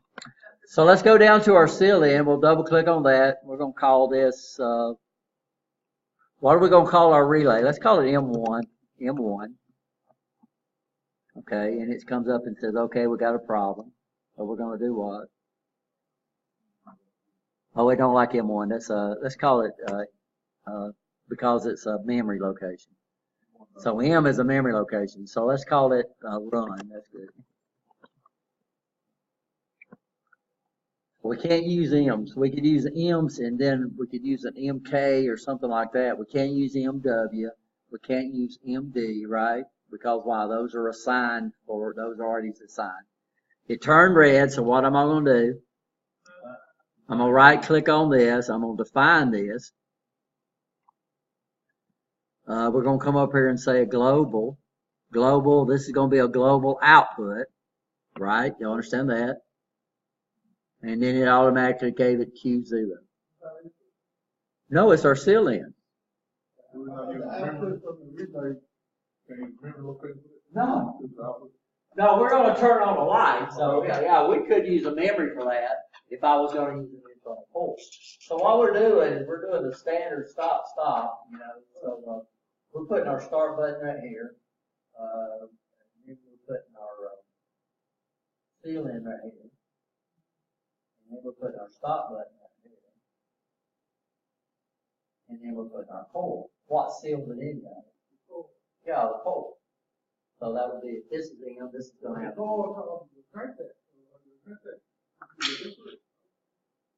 It's a CLN circuit. So when I hit that start button once, I want the coil to seal it in. Okay, you understand? Now, like Milton said, we could use an internal coil, but what's the fun of using an internal coil when we want to turn on lights? Okay, you understand? So we're going to assign it one of our outputs. And what outputs do we have? We have outputs 0.0 through 0.7. Then we got Q. So notice what it gives outputs. We've already talked about this. It don't use the O. It uses what? Q. 0.0. Now this is the first available output. We could use 0.0 through 0.7. And then we could use 1.0 and 1.1. Everybody okay? Okay, I'm sure, so this don't have to say it. Yeah, but now we don't have to do that. Now I can come over here and I can start typing in run. It pops up, it pops up the first one that falls in the alphabetical order. I can come over here and click that and I'm through. Because we're dealing with tags now. So we might as well go ahead and assign our output, right, Anthony?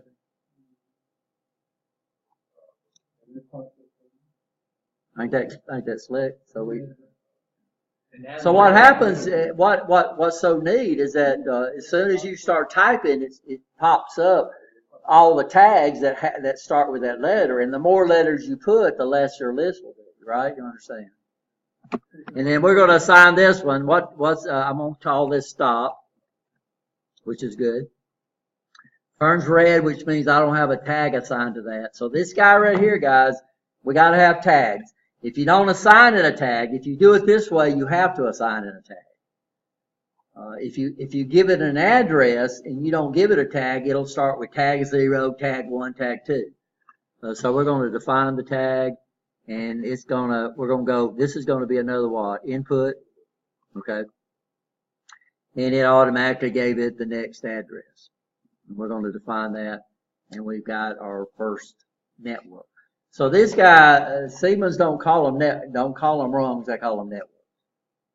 If I wanted to give the network a comment, I go right up here where it says comment, and I would type in, I would type in something.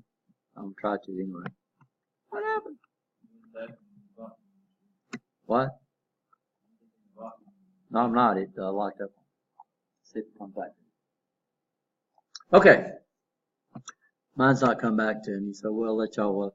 So let's say we want to download this to our PLC.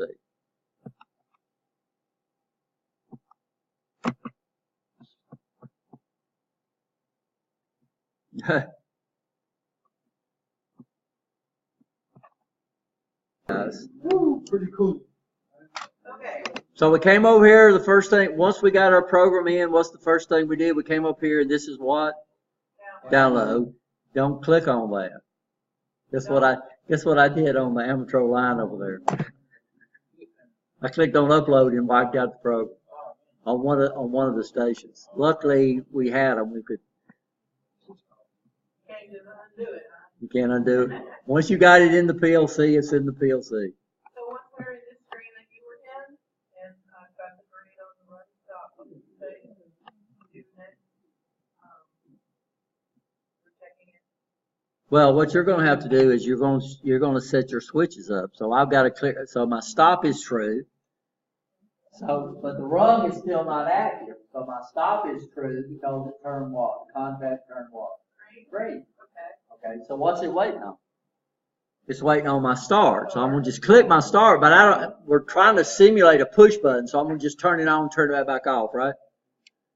And now it's sealed in. So if it turns green, it indicates that it's true, right? You understand?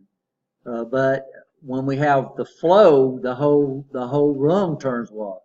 Green, which I like. And what do I need to do now? Now I can do my stop button. And we just flip it like a switch too.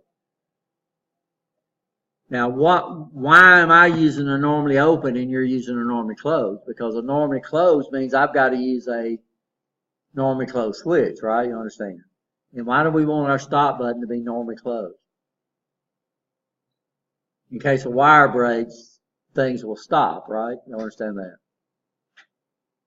So this is y'all's first PLC program, guys, on the very similar. It's very similar to RSLogix 500. Very similar. The only little difference is that instead of us having to go through all that configuration and looking up all our module numbers and all that other kind of garbage, here we had the ability to tell it to go out and find the stuff, which I really like. A lot user-friendlier, yeah, friendlier.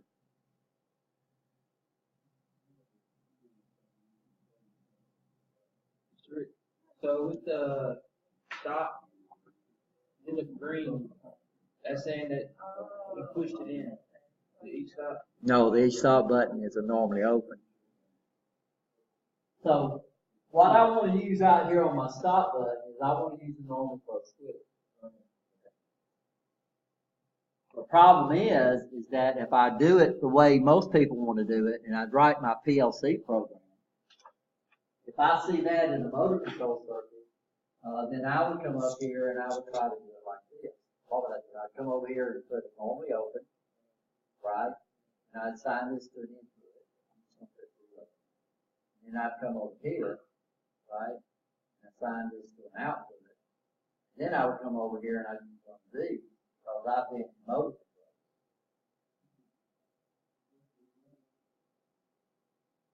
control. But in PLCs, this is what we call an examine if open.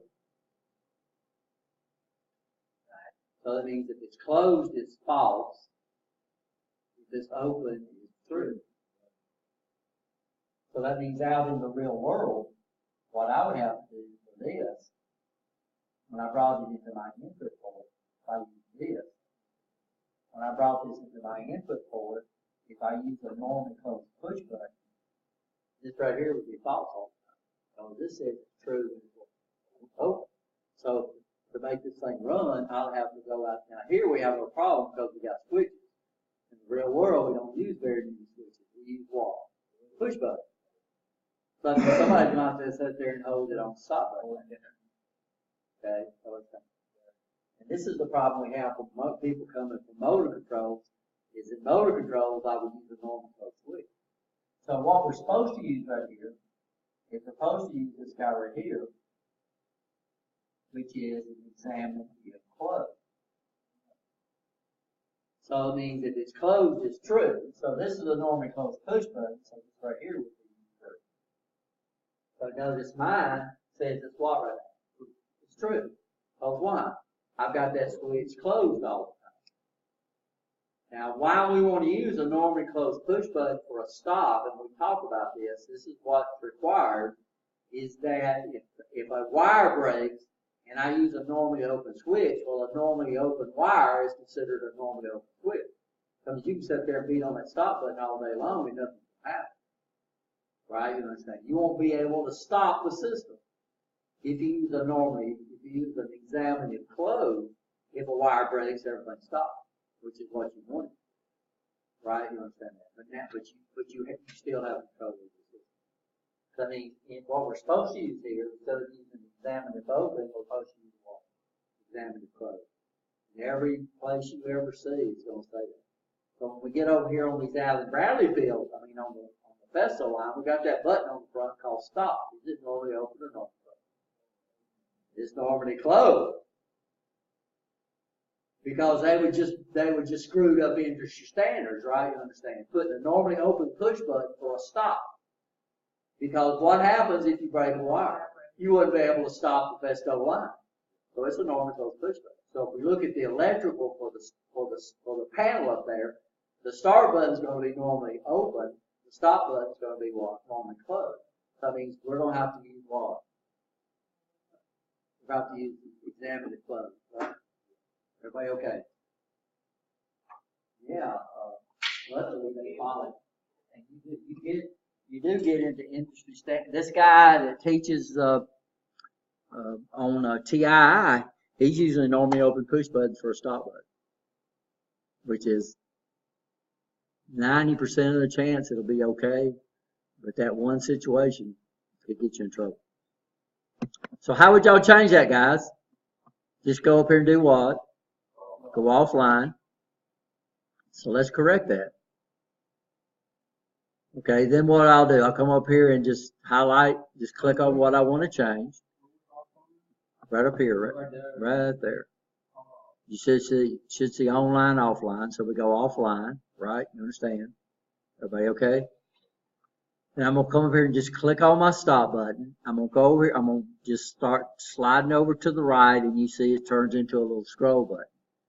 You click on that. You go down here and select, just go highlight, just click on the normally open, and it'll change it just like that for you. Everybody okay? So it's pretty easy to edit on this too, right? Okay. If we wanted to delete something, you highlight it, and there's a magic key on your keyboard called delete. right? All I have to do is hit that key and it's what? Gone, right? Of course, I'm gonna stick it back out there.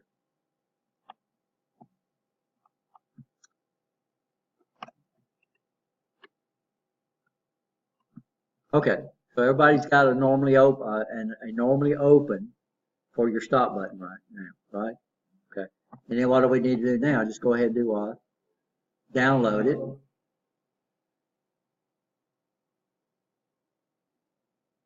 Do you want to overwrite main OB1? Yes, we're going to, because we've got to change. And then once we got here, what can we do?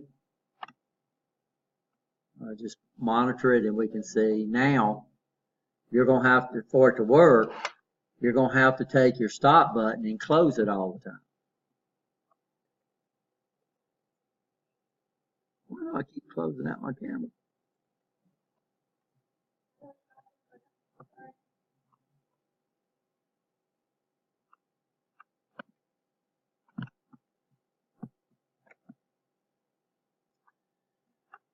So what your stop button now is we're gonna simulate a push button as soon as I find myself. Here we go. You're gonna have to leave this guy what? You're gonna have to leave it closed all the time. And then now your stop button, and you're simulating a button, guys. So when you do this, you're just gonna click it, right? Like that. And then when you stop it, you're just gonna do what? You're just gonna click it, because you're simulating a what? A push button, right?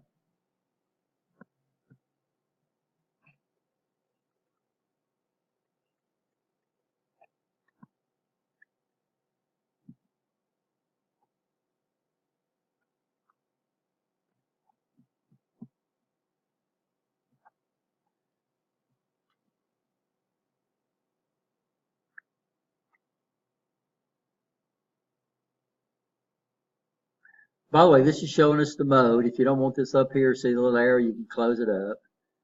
This is your instruction palette over here. Oops.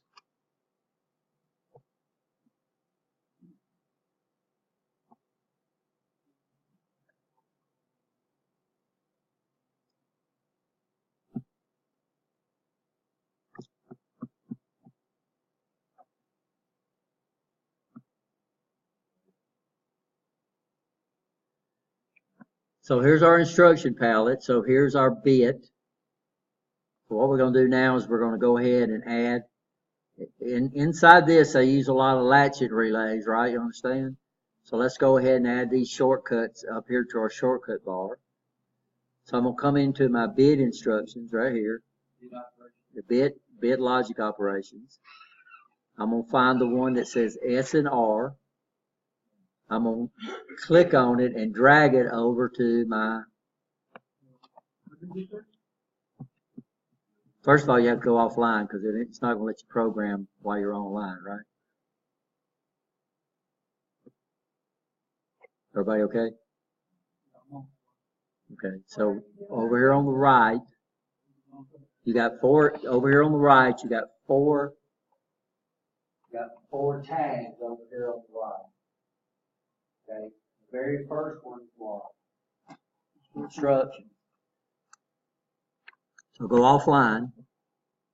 I'm going to click on instructions, and this brings up my instruction palettes. Okay, so I end up with this. So you got your bit instructions, your timer instructions, your counter instructions, your compare instructions, your math instructions, your move instruction, your conversion instructions, your program instructions.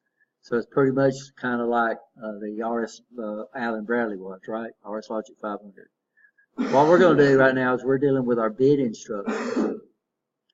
So what we're going to do when we convert these programs over, instead of putting all this logic in your ceiling circuit to cause an output to drop out, and then putting everything up here to cause it to pull in, what they decided to do was to use a lot of latching relays. So we latch it with one, right? And then we have to do what? It stays latched until you do what? Until you unlatch it. Siemens calls theirs set and reset. So we're going to use those a lot. So what we're going to do is we're going to add those to our palette.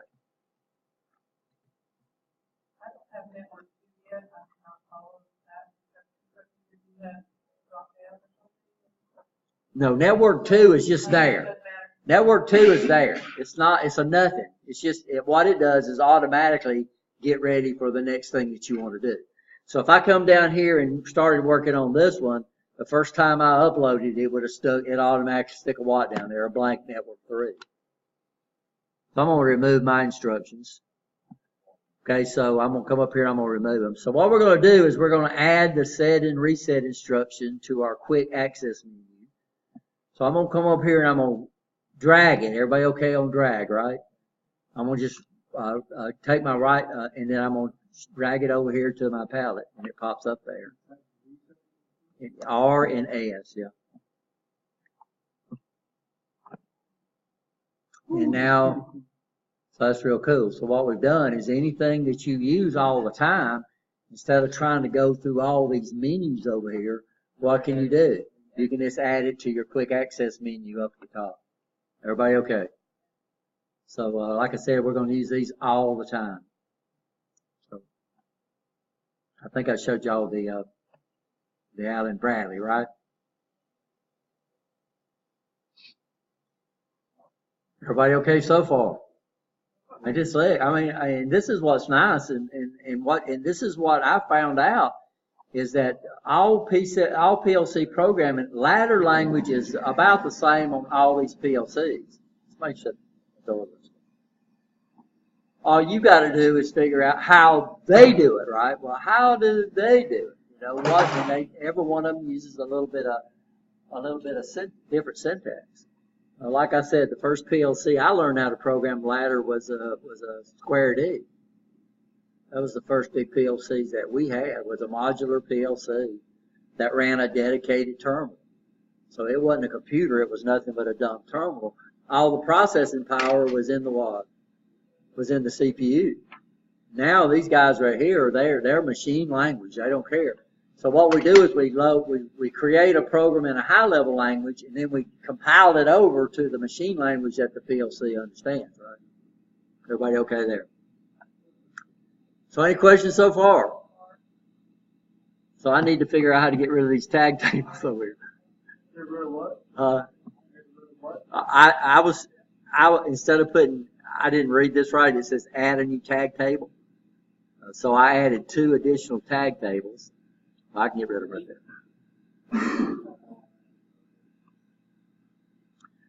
So the tag table we're going to deal with is all we're going to do is deal with this default tag table right here. Everybody see that? And of course, what we'll do is we'll when you get into your group, what you'll do is probably just set up your tag tables first. So what y'all do is you'll go on each sheet, right? You understand? And then you'll set up the tags. Are we okay? Or you can do it the other way. You can start typing and just, and then it'll put that. So anytime you type in something and that red line pops under it, it means you have not identified the what? The tag. And then you can do what? You can right click on it, specify tag, make sure you select whether it's what? Input or what? An output, right? Everybody okay? So any questions on this? Let's see what else we can figure out. So this is where we can come in and add, let's go ahead and do that now. So let's go back. I'm going to come up here and, by the way, when this is orange up here, it means you're in monitor mode. It's just what I've got is I've got another window up, right? Y'all understand that? So I'm going to close this out, and as soon as I close this out, it should bring me back to my program. If I want to make my instructions disappear, I can make that disappear. If I want to make my project tree disappear, I come over here and close that out, and now you can see a lot, right? Okay. If I want to bring it back, I can just come up here to this arrow right here and bring out my project tree, right?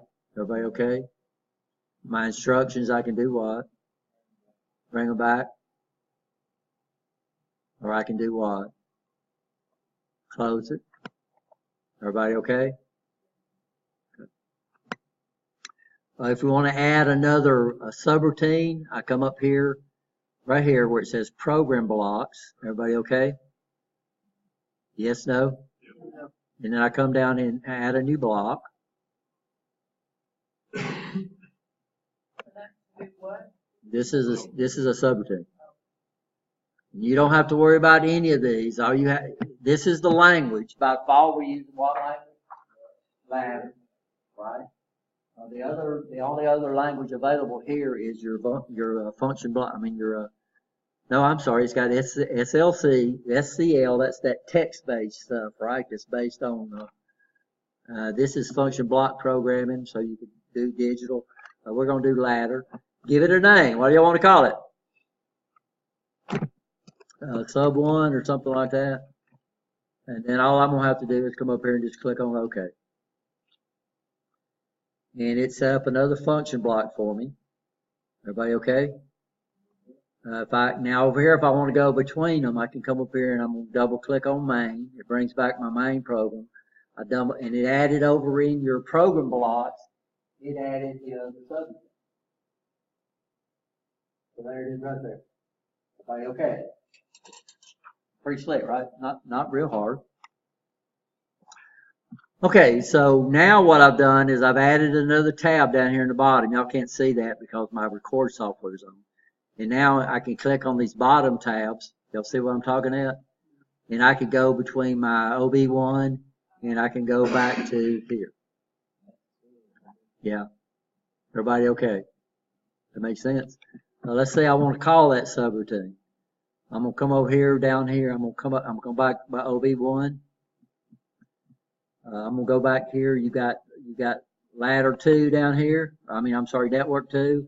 I'm going to come over here and just click on my subroutine file, drag it down here and put it there, and you call it the subroutine. That's all there is to it. So it won't show, oh, well, you didn't put anything on it. Yeah, we can put decision making. What I can do is I can come up here and I can add contacts and everything on this side and keep shifting over. This is actually an output instruction, so it don't put it over on the right. It puts it. But what you probably notice, as soon as I pop the subroutine in there, that arrow key over here on the right was gone. So that arrow over there, when it pops up, it means you're lacking something, right? If it's on the right-hand side, it means you don't have an output. If it's on the left-hand side, it means it's looking for a what? An input. It's just drag it over. And if you want to delete it, all you do is highlight it and hit what? Delete. If I want to delete this one, I just highlight it and hit delete. So you delete this subroutine, the arrow comes up. Yeah, because it was waiting on an output. The arrow on the right-hand side. So for some reason, they don't put your outputs on the right-hand side. They put it in the first available spot on the run. That makes sense? But what you notice on the right-hand side, as soon as you pull the subroutine over there, that arrow disappeared, which means you've got an output. Right? That makes sense? Yeah, well, no, the subroutine itself is an output. The subroutine itself is an output instruction. Calling a subroutine is an output instruction. So on RS Logix 500, it went on the what? It went on the right. That's just a little bit of difference. It's not a big deal that we can understand. All right? So assuming that subroutine was not set up in the No, so what we'd do is we'd come down here to this box right here, and we would, now we're creating the subroutine. Pull it over if it did have instructions? No, you're creating a new subroutine. When I pull that block over, it's creating a new subroutine. Now, if I call the subroutine in different places, it's going to call the same subroutine. I don't have to. The subroutine is already written. I can call a subroutine as many times as I want to call it. Right? You understand? In fact, a subroutine can call a subroutine. We call those nested subroutines. So I can use subroutines. I can reuse the same subroutine, but I don't have to rewrite it every time I use that subroutine. So once the subroutines are created, you can call it as many times as you want. Here you don't even have to type in a command. If you want to call a subroutine, first of all, you create it, you give it a name, right? You understand? Which you can rename, I think. If we come over here on the main, I'm going to right click on it, and one of my options down here is to do what?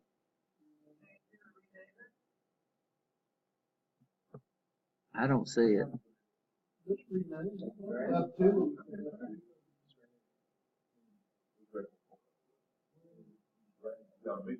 What?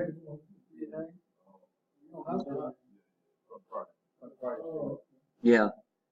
So we can give it any name we want to. In fact, that's not what I even had to do. So I could call it Rich if I want to, right?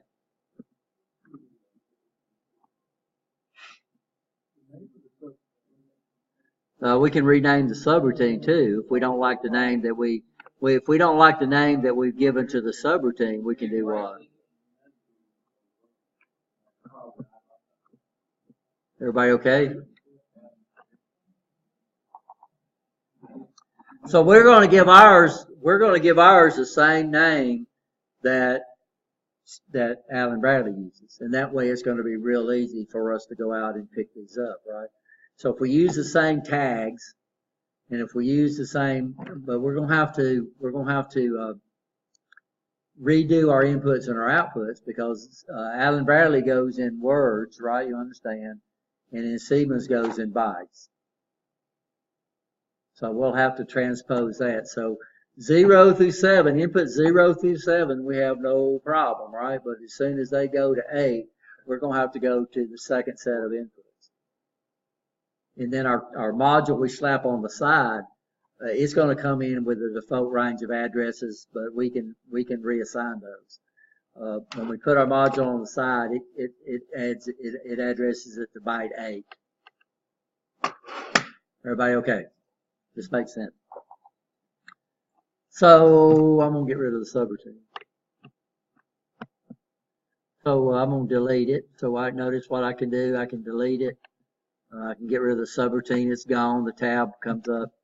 What we're gonna do is we're gonna go ahead and the last thing we'll do is play around with the memory bytes at the bottom. Y'all, and we'll show you how to use those.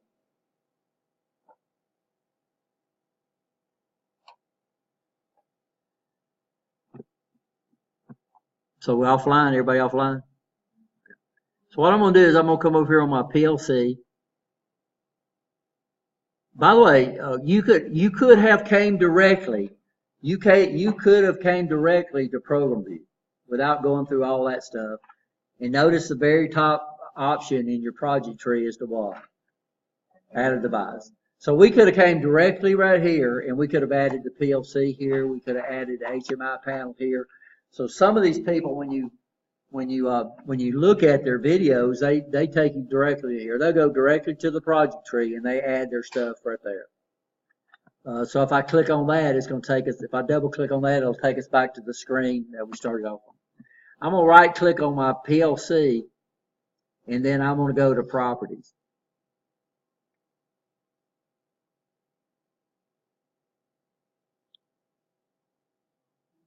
Everybody okay? And then I'm going to go down to system memory, system and clock memory. Everybody see that? Everybody there?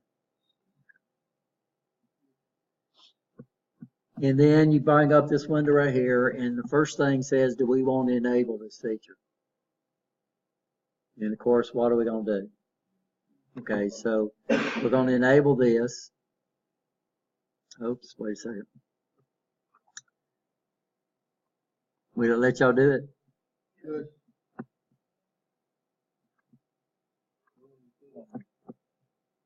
Oh, I'm online, sorry. Okay. If you're online, it won't let you do this. Properties. Then we go down to what? Memory. System memory, system and clock memory. Get off that thing. And then we're going to enable it. And then we're going to go down here and enable it.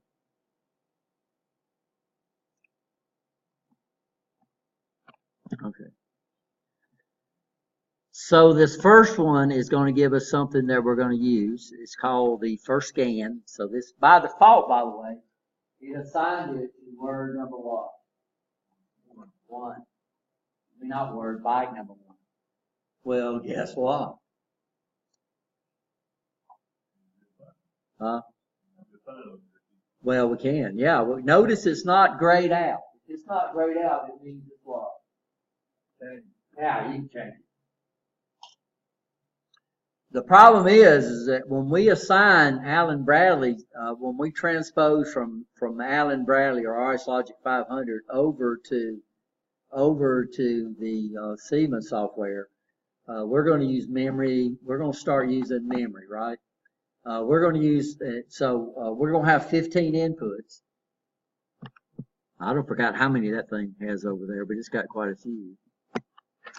And if we want to keep some type of form where we can keep up with this real easy, then what we'll do is we'll start off, we're going to use memory bits.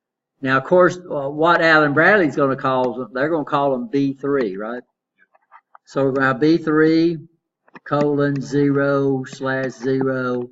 Then we're going 1, 2, 3, 4, 5, 6, 7, 8, 9, 10, 11, 12, 13, 14, 15. That would be the first word in the B3 file using bits. Now over here, what we'll probably use is we'll use M0.0, right? Okay, so what does M mean? Yeah, this is memory. Here we'll use what? M0.1, M0.2, 0.3, 0.4, 0.5, 0.6, 0.7. 1. Okay, I just screwed up because by default it's assigned to my clock memory to 1, right?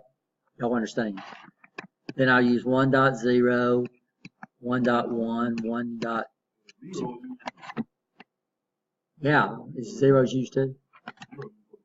Yeah, zeros used for 1, so they're using memory byte 0 already and memory byte 1. So what does that mean? Yeah, we don't want to move this because this makes it a lot easier for us to go from and not skip over, just go straight down the line to transpose from the RS Logic 500 over to the C, right? Instead of me starting over here, when they're using 0, and I come over here and I use 3. All right, I understand. So it would be better for us just to move the clock memory. Okay. So what I've chose somebody that was outfield, so we'll do this too. So, what I did is I moved it to 7, so I knew it wasn't going to conflict with anybody.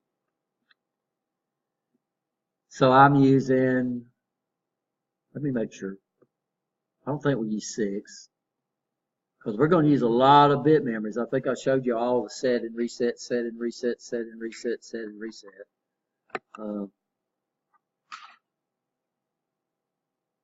So we'll just look and see how to do it. So let me bring up my table. So I assigned mine to 7 and 8. Yeah, so I assigned this to 7, right? It says I can enter a number between what? 0 and 8,191. So we got all kind of places to put it out there in our memory. I think I used 6 and 7. I think. And then I'll come down here and assign this to 7. And then I'll type OK. Everybody okay? Yes or no?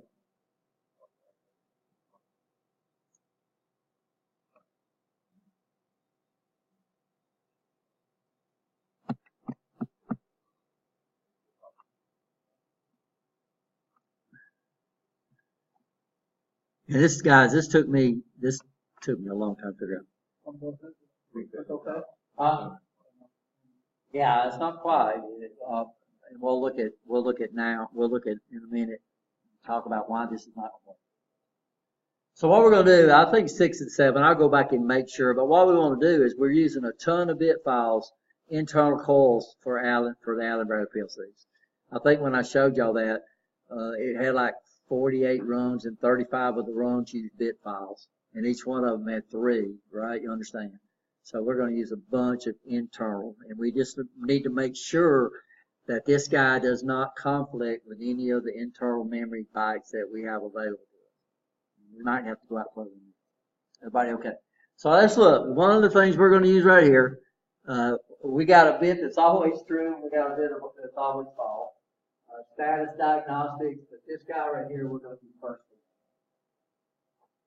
So what we want to do is when we switch our PLC, and this was real neat too, and it took me a little while to figure out this way. You can understand, but a lot of times when we turn our PLC to on, we want to put everything in a pre-known condition, right? Once we switch it to run. And so what this does, it runs basically the reset program and puts everybody back at their initial state every time I switch from one. But this is only one pass. So it only goes one scan, first scan. The first scan, when you turn your PLC on and it switches to run, this bit right here would be true. All the thousands of scans out of that, it would be what? False. So what it does is it gives us the ability to initialize things when we turn our computer. Instead of bringing up stuff all random, we can initialize it, right? You understand, first scan. We can set our outputs any way we want to on the first scan. Another thing that y'all thought was really, really neat was being able to let the PLC do all this timing for us. So instead of me trying to do those cross couple timers like we learned in PLCs, we have all these available to us. So right now, now notice it's switched to 7. So N7 gives me a 10 hertz clock.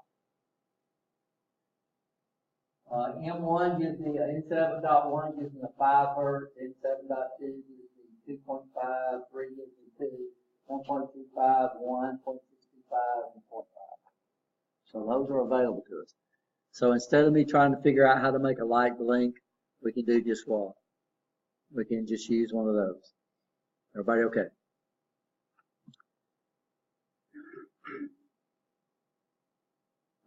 So what I'm gonna do is I've got it back to this. I've got rid of my subroutine. Have y'all got rid of your subroutine? Yes.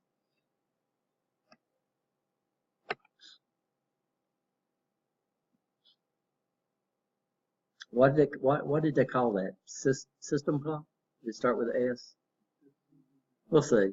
The tags are already there, so what happens is it automatically has placed these tags in our tag table.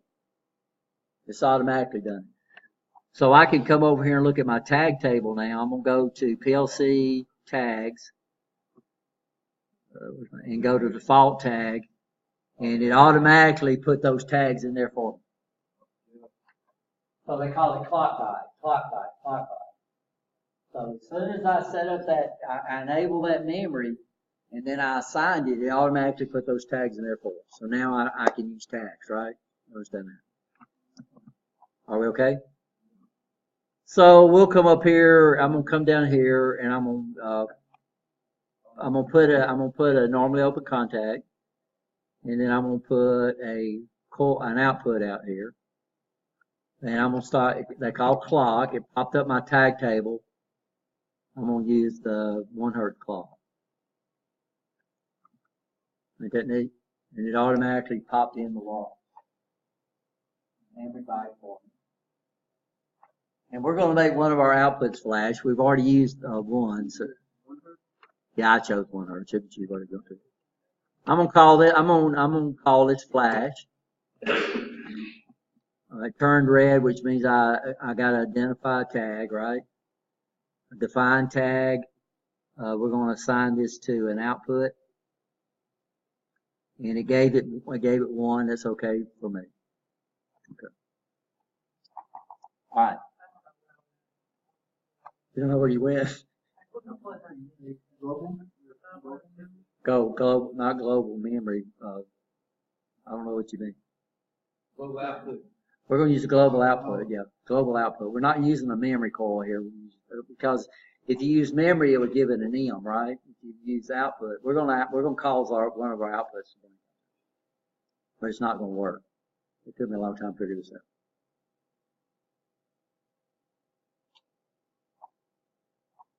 So let's download this and see if it works. Everybody okay? Are we all right? Yes or no? I'm not,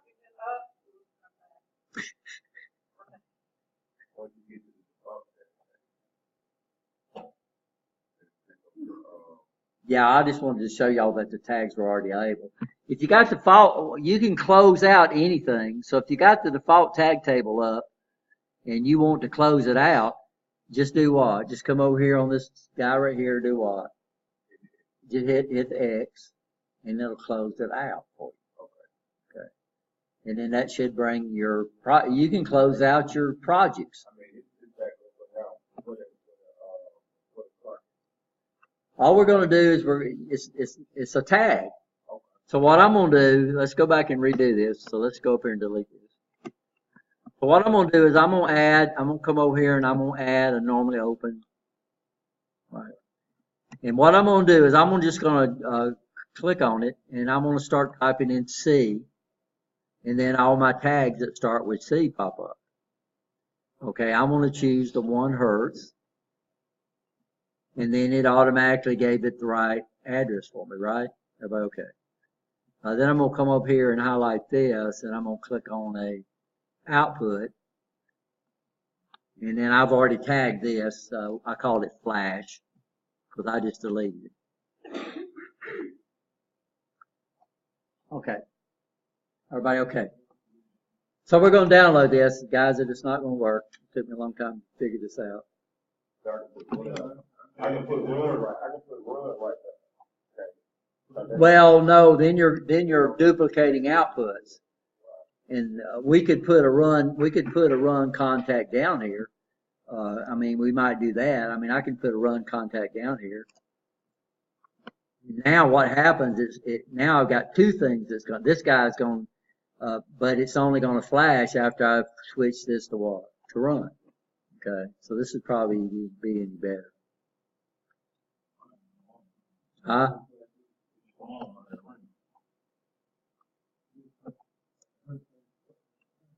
I'm gonna load it. I'm gonna come up here and it's gonna be a consistent download. I'm gonna start my PLC. I'm gonna hit finish. And then I'm gonna switch it to monitor mode.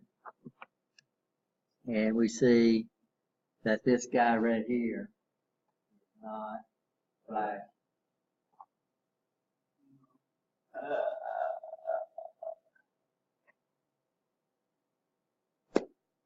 So what we didn't do is we did not change the hardware configuration of the PLC. The PLC has no idea that the clock memory is at M7. It don't know how to work. So let's go back offline. Okay.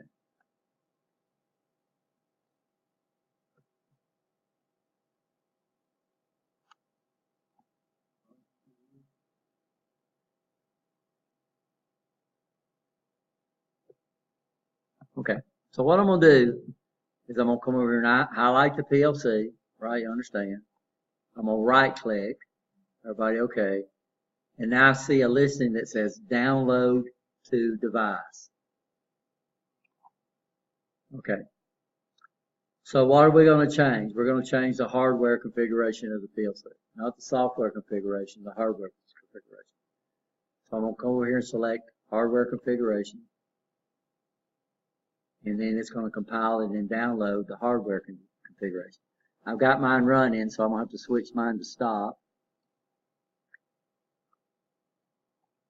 It'll do it automatically, right? And it should be updating the hardware configuration. And finish. And then I'm going to go online. I'm going to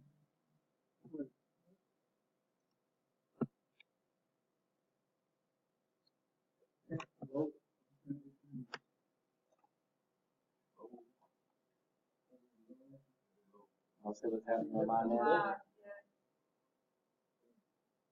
So what we had to do is we downloaded our program, but we changed the hardware configuration of the PLC. So what actually going to be downloaded? Okay, so we're going right here where it says this. Okay. Then I'm going to right click on this and then choose what? Download to device. That's right. And then we're going to change, we're going to download the hardware configuration only. We're not going to change any software configuration.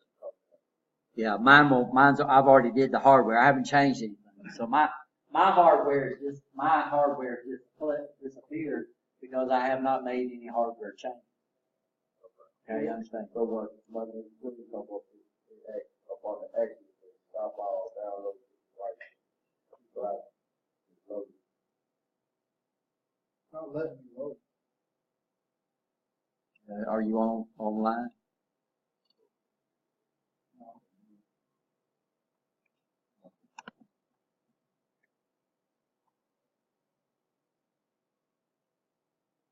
But notice what mine's doing now.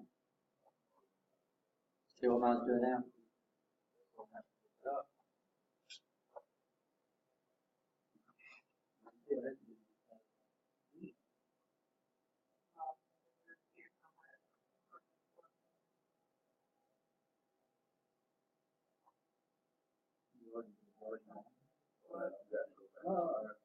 Yeah, it's gonna be. No.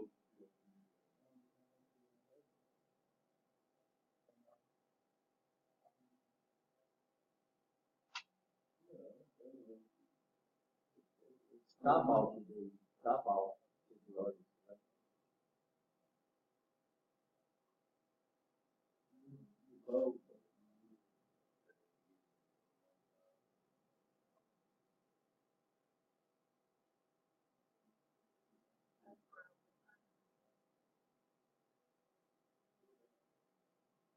that's where that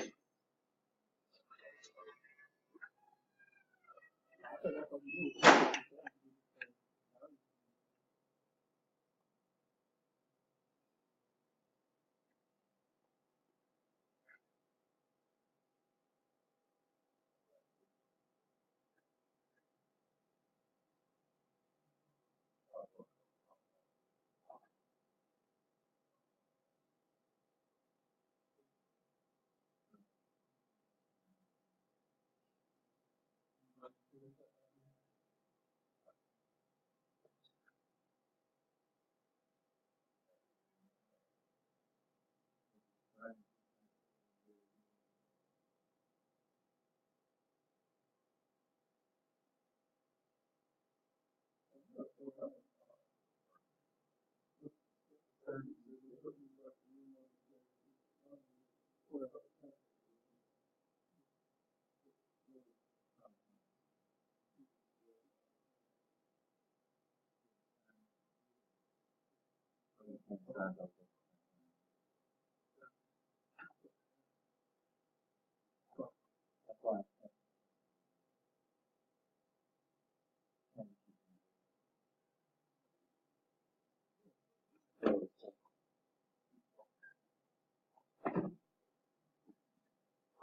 So everybody okay? So what we need to do, guys, is put everything up. We can disconnect everything.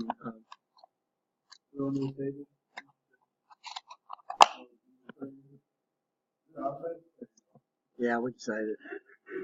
This project will pop back up.